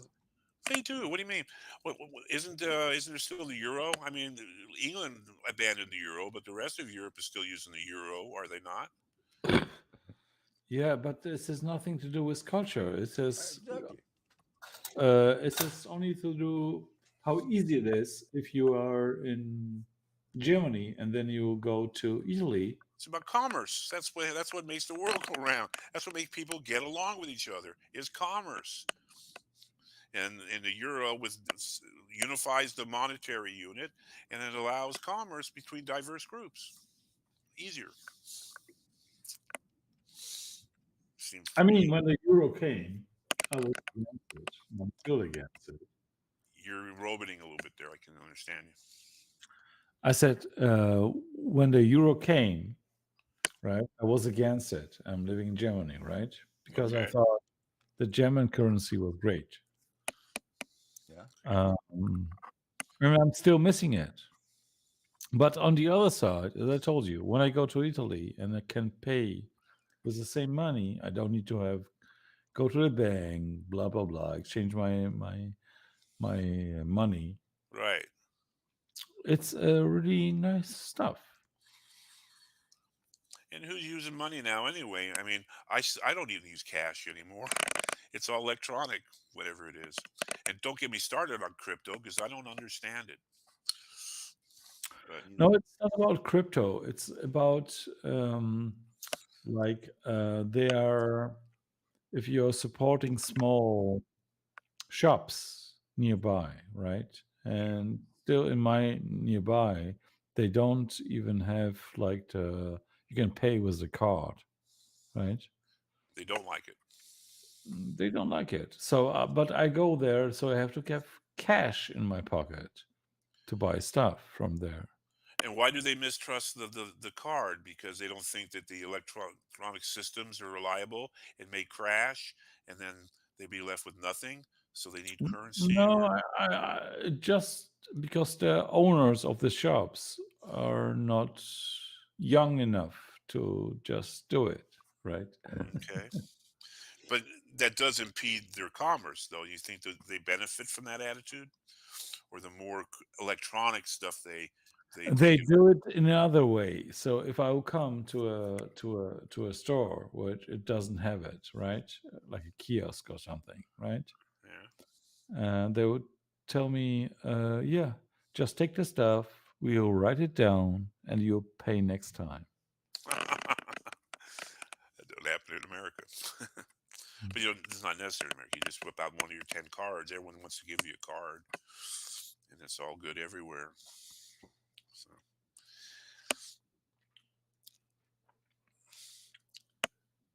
Well, I just am saying, I'm going to leave here in a minute, but I'm just saying that I don't see why we just can't all get along. And what is Putin's true motivation? Let's stop talking lip service about all this shit. His true motivation for doing what he's doing, and it needs to be addressed. It needs to be addressed in no uncertain terms. Well, what is his true motivation? Yeah, he wants to come in history as a great unifier of the Soviet Union. The reunifier of the Soviet Union. Well, that has to be confronted. You know, I don't understand how the world can sit by. If it was a Soviet or a Russian area trying to break away and join NATO, that's one thing. But when the Ukraine has been its own independent entity for how long? Or did Russia never recognize that they were actually sovereign? So, in fact, if you look up the history, right, the Ukrainians were doing it for many times. So it's not like an earlier history that they become independent now, like right now, and they're trying to be a separate state. In the history, and there are Cossacks which identified themselves as the Ukrainians. So there's a big history, if you go back, that they always try to be a separate state. I thought you were saying Koreans. Mm. Ukrainians, but it came out Yeah. worse like Koreans. But Yeah. but let's say recently, in the last, let's say 40 years, hasn't Russia had treaties or any sort of treaties or agreements with the Ukrainian government recognizing it as its own sovereign entity? Of course, because they recognize their president and stuff, right? So his pretense is he needs to go into Ukraine because there's Nazis running the government? That's what's coming out of his fucking mouth? No, he's telling that. So Putin is telling the stuff because he said there are Russians being killed and mistreated in the Ukraine. But I saw reports of Russian soldiers who are taking part in this invasion. When they met real Ukrainians on the street, and they told them, "I'm Russian and I'm living here freely. What are you doing here?" Mm-hmm. Right? Stop it. Get the fuck out of that. Yeah. Well, it's pretty fucking shallow shit to me. It seems to me that I know we don't want to ignite an idiot like Putin running, who's in control of so much devastating force and such. But I can't see any way unless he's backs down or is given an off ramp. I can't see where he would change what he's the path that he's embarked on. What's the next after Ukraine? Let's say he wants to take over all of Ukraine, right? But declare all of Ukraine part of Russia? It's not about that. So what he is saying is just he wants to demilitarize. I hope it's an English word, like break down the military. Yeah, de-escalate, demilitarize. Yeah. Yeah. So this is like his goal. And today I've seen some reports that over part-time non-fighting time, where the Russians said we will not fight because we will make corridors for people who are trying to escape to other countries and stuff. So they are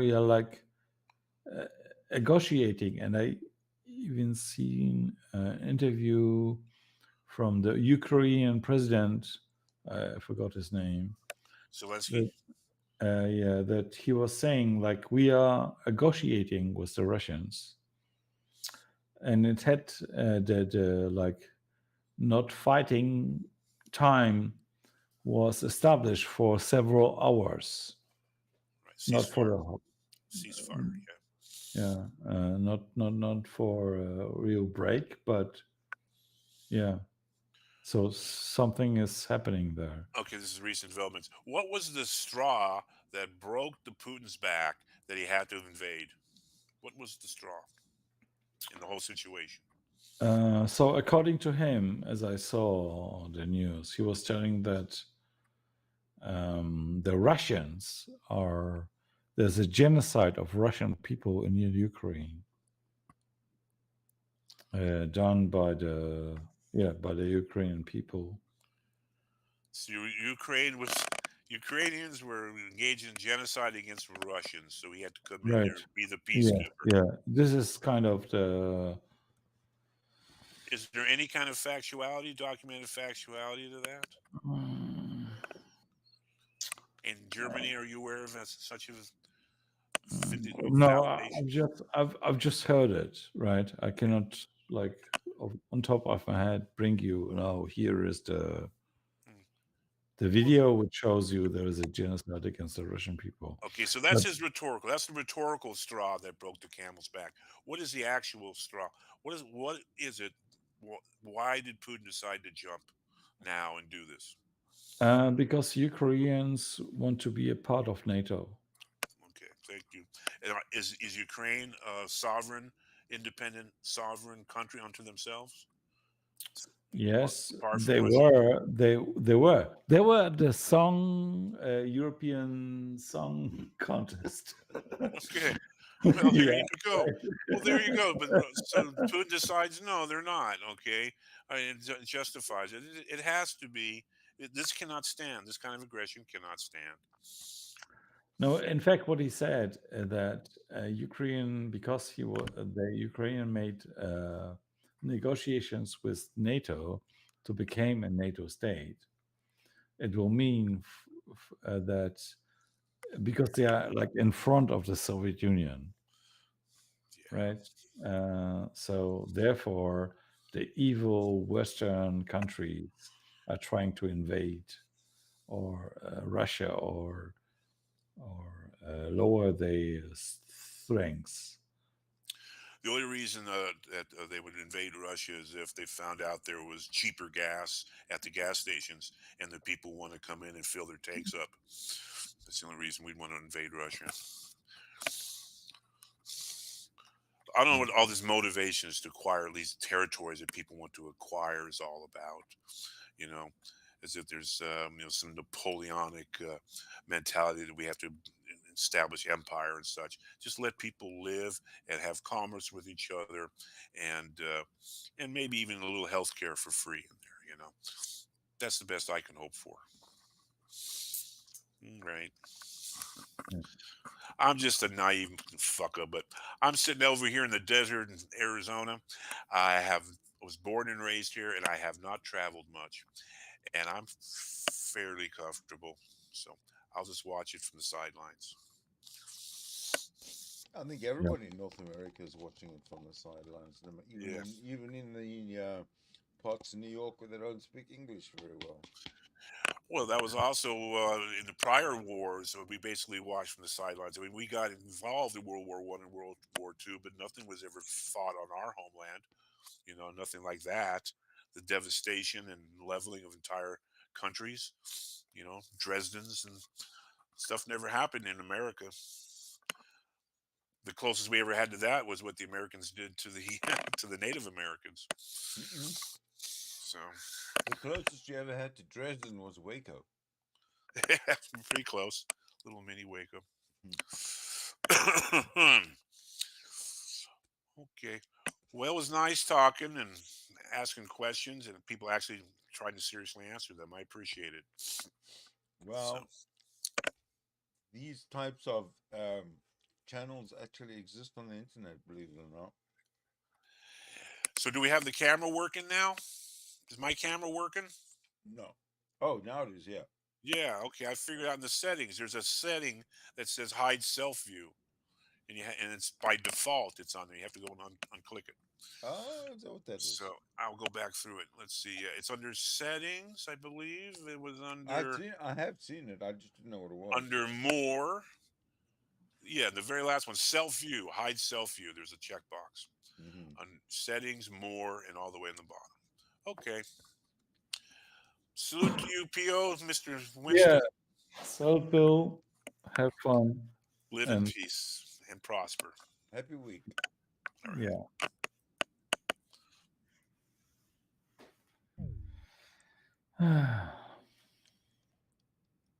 Yeah, so Sidney, what should we do now? I'm still hearing you say on the one hand that this cannot continue, it has to stop. But on the other hand, when I say the first step to making it stop is to implement a no-fly zone, that gets swept aside immediately. How does it stop?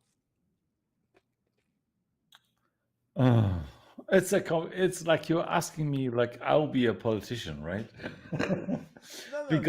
No, forget about being a politician. It's got nothing to do with politics. It's to do with. But the no-fly zone means that the NATO will But it's a humanitarian intervene. crisis. Will intervene. So what? Yeah, so what? If it will be They can pulverize Russia for us. Thank you very much.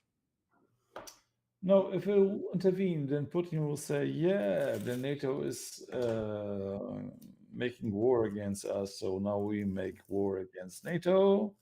Yeah, but NATO's got, I mean, Russia's got no chance against NATO. That's the whole idea of NATO, that Russia wouldn't have a chance. Yes, of course, but do you know for 100% if he wouldn't try by just sending nuclear nukes there? Yes, I know 100% that he wouldn't. Well, he wouldn't be able to try if he's dead. And if NATO did their jobs properly, he'd be dead. Yeah, this is like the question we had yesterday before I kind of couldn't hear you. Yeah, exactly. It's like, why is it not possible just to kill this guy? Well, that's what's probably the most plausible. Where is Mossad when you need it? Where is cancer when you need it? Yeah. Natural cancer. Let's say he's going to get. I mean, Chavez, like I said before, the whole Venezuela thing was pretty much de-escalated when Chavez died of cancer. So, yeah, when do we get our shot with Putin dying of cancer? Oh. I mean, really, why can't he die of cancer? The main reason is because he is at top of the chain and therefore he gets getting the best healthcare you can get in Russia, right? Right. So. Yeah, but that's not saying much, I don't think, with Russia. So I mean, they will like try to keep him alive as long as it's possible, right? So even if he's like not thinking clearly or whatever, they will still keep him alive. Well, he's not thinking clearly already. That's what I'm saying. Maybe it's just already the case, right? Yay. I mean, okay. Last week, the whole week, the Russian stock exchange was closed. Tomorrow's Monday. Mm-hmm. What's going to happen in Russia internally? I think that they will still think, oh, we can survive this, right? We have still contracts with China, but even the Chinese, I think, were against Putin in the last. That's what I'm hearing. Something like that. Like even Korea said it's not okay. But I might be wrong about that. But this is the stuff I was hearing.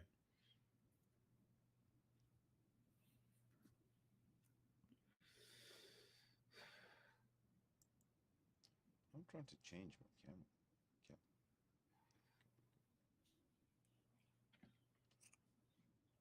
Is your camera on or off? No, I have like a protection over my camera. It's funny because I don't know why it's black and it's not my. It says video for PO channel 2. Let me turn off. Turned off to save bandwidth. So now I turned off my camera, but why my avatar is not there? That's what I can see your avatar. I can see your PC.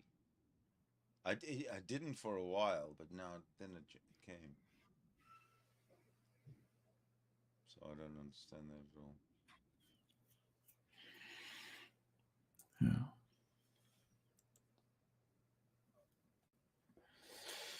But nevertheless, Sidney, at my place, it's getting late, and I have to go. And yeah, because I have to do stuff tomorrow.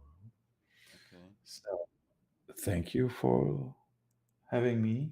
Oh, thank you for joining. Appreciate it. And yeah, and maybe you will see us tomorrow again. Sure, be good. I'm going to maybe Okay. go back and see if I can get these people catch these people talking about what's happening on the ground. I think it's Yeah. lots of fun. Okay, so have a good one, and I'm going now. Okay, see you later. Thank you again for Bye. coming in. Yeah, nothing to thanks. Bye. Bye bye.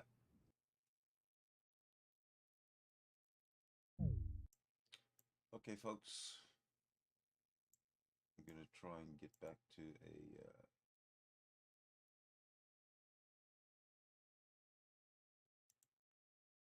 Let's see.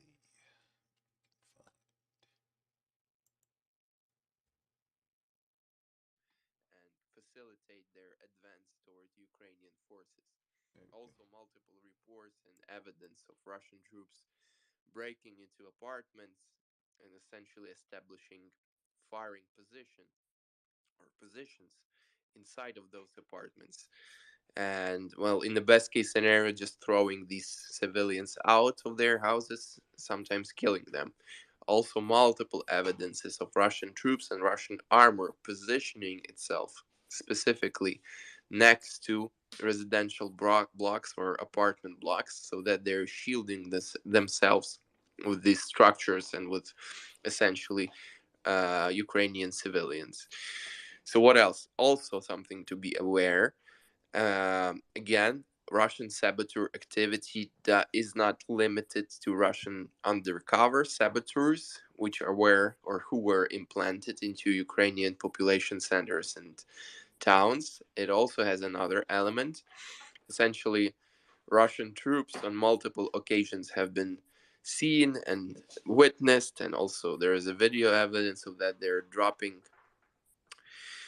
Russian uniforms, dressing up as Ukrainian troops and removing insignia and trying to portray or parade themselves as Ukrainian troops, probably for further, perpetrations, most likely. What else? Again, it's just this madness. It has so many aspects and so many layers. Just the most blatant and obvious thing is they're bombing residential areas, firing multiple rocket launch systems upon civilian infrastructure, upon residential blocks, apartment blocks, targeting specifically those, firing ballistic missiles into central parts of Ukrainian cities and killing civilians. So again, it's just madness. Something what they do, they resorted to targeting Ukrainian civilians. Essentially, that's it. So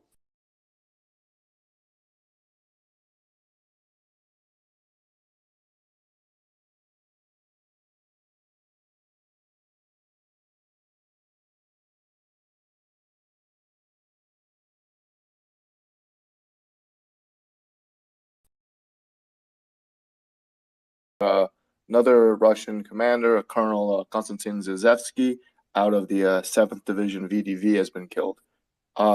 We've seen a number of rather high-ranking commanders who seem to be killed in this fighting.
this 40-mile long convoy that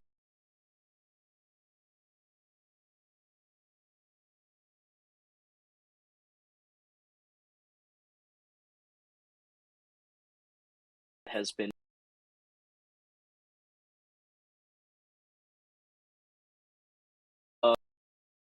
and they're out of food, and they that they're tired of being shot at and shelled by Ukrainian forces. But the general was killed the other day. He went to the front of this convoy, and he apparently got out of his vehicle because he was trying to unfuck this logistical situation that they're having with this convoy in quotation marks. And he was waving his arms around and screaming, and he got sniped. So that's not exactly what you do as a general. You don't exactly go into the field, especially right on a combat area. I know there's some Western generals who have been known to do that, specifically like General Mattis. But especially where there's snipers and you're just in an active war zone, you usually just do not do that. Intel, you can kind of elaborate. Yeah, Osen was spot on with what he was saying. And it really goes to show the lack of communication and coordination, both up and down the chain of command that Russia has, especially when it comes to, conducting Intel Hop, can you hear me? Walter, I can hear you, and I can hear Intel. Yeah, Okay, Intel's so- talking, Walter. Perfect, because for some reason I cannot hear Intel Hop. This is kind of weird. If you can hear him, perfect. Okay. Yeah, I'll let you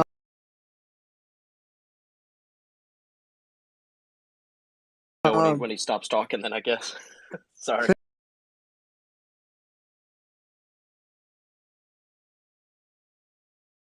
On the chain of command in Russia's army, and the lack of ability to actually coordinate movement maneuver in something as simple as getting a convoy moving. A general shouldn't have to be out there to be like, hey, chalk 1, go now, chalk 2, go now, or hey, you guys need to get spacing. This is all stuff that should be being done at a much lower level, like not even the BTG level. Like we're talking like the company level.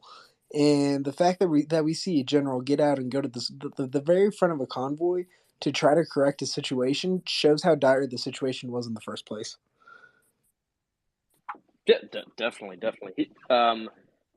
Osen, UK, did you want to add anything on that, or can I go ahead and go to John?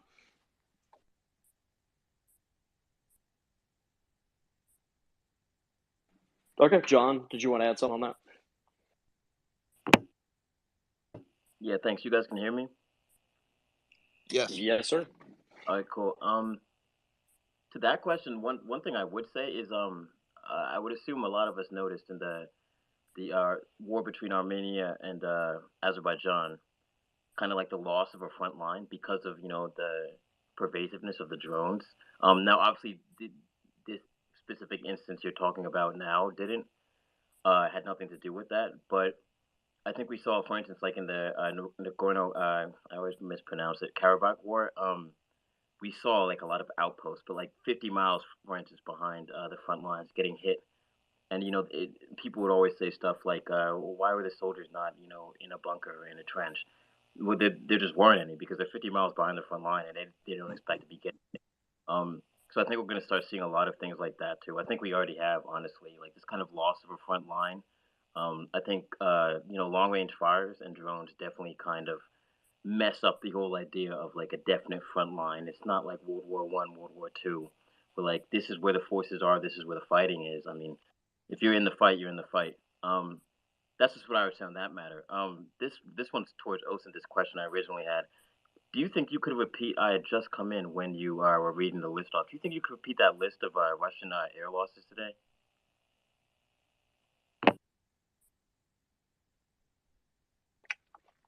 Yeah, give me just 1 second. I'm eating. I'm sorry. While Osen finishes his food, I would just make a comment on your point about the front line. I feel like a lot of the maps that are getting put out there are sort of misleading in the notion that there is a front line, because in a lot of places there probably isn't one in the kind of sense that we think of one, because the Russians are extremely limited to just the main roads. We haven't seen a lot of them operating sort of off-road cross country due to the terrain difficulties and just their lack of training. So in a lot of situations there isn't what we would traditionally view as a sort of demarcated front line in past wars. The Russians are very road bound, and the front line sort of only really exists more in the more built up urban areas where there's actually more like direct clashes ongoing. Otherwise, it's just sort of these strung out convoys as we've been discussing. Okay, I'll kind of go over that list one more time. So there are 9 Russian Air Force losses. Actually, 10. I'm sorry, 10 in the last 24 hours. I forgot one earlier when I was mentioning them all. So there has been, and these are all confirmed aircraft losses by the Russian forces. There are another 3 that are rumored. But these 10, I'm sorry, have pictures and videos to go along with them, and also captured pilots to go along with them, or killed pilots. The first one was an Su-30SM multi-role aircraft, which is, I think, a single-seater multi-role aircraft that can kind of do bombing or fighter missions. There was 2 Su-34 strike aircraft. These are dual-seat Russian strike aircraft, specifically for ground strikes. There were 2 Su-25 close air support aircraft, which are pretty much the A-10s of the Russian Air Force. They are just for close air support operations. There was 2 Mi-24 attack helicopters, which are the Hinds. Those are attack gunships helicopters. And then 2 Mi-8 transport helicopters, and those could also be gunships as well. And then there was 1 Orlan 10 UAV that was shot down as well.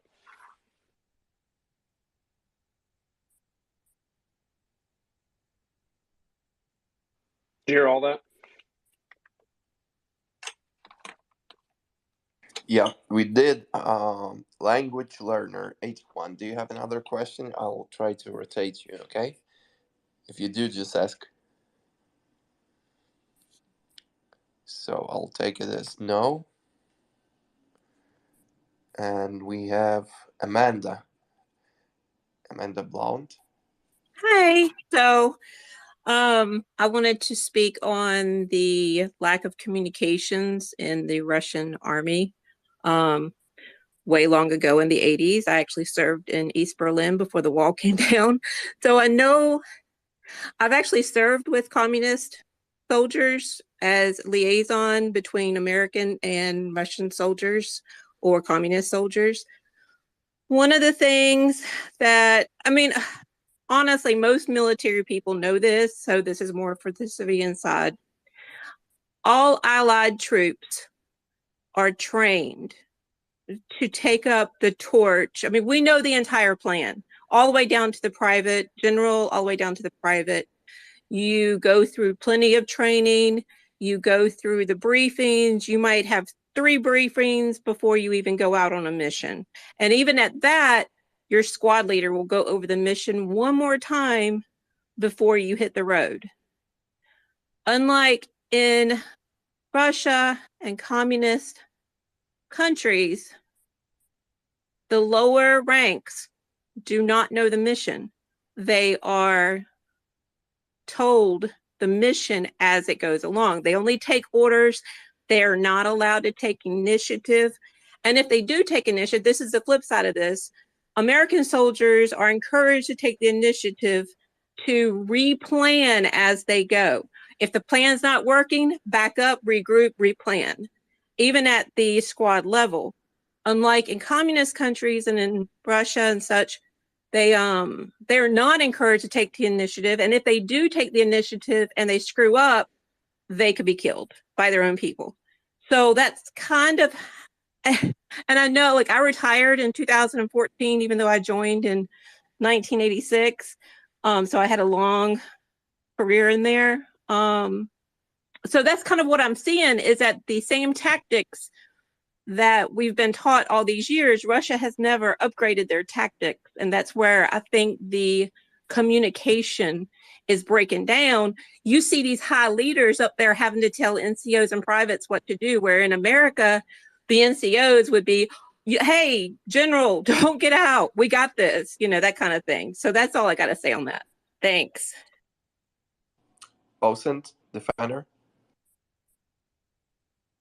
And I feel like getting into that sort of stuff, I feel like Intel can kind of give us a little bit more info on this, since I think he is an NCO.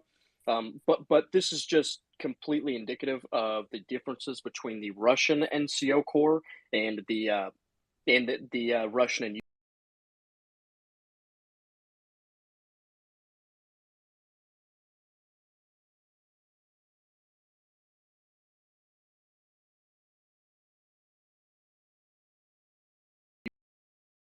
and that is what they are trained to do through these leadership training courses. The Russians do not have that at all. So if, let's say, a platoon leader and a platoon sergeant are taken out, these squads are going to have no clue what they are doing.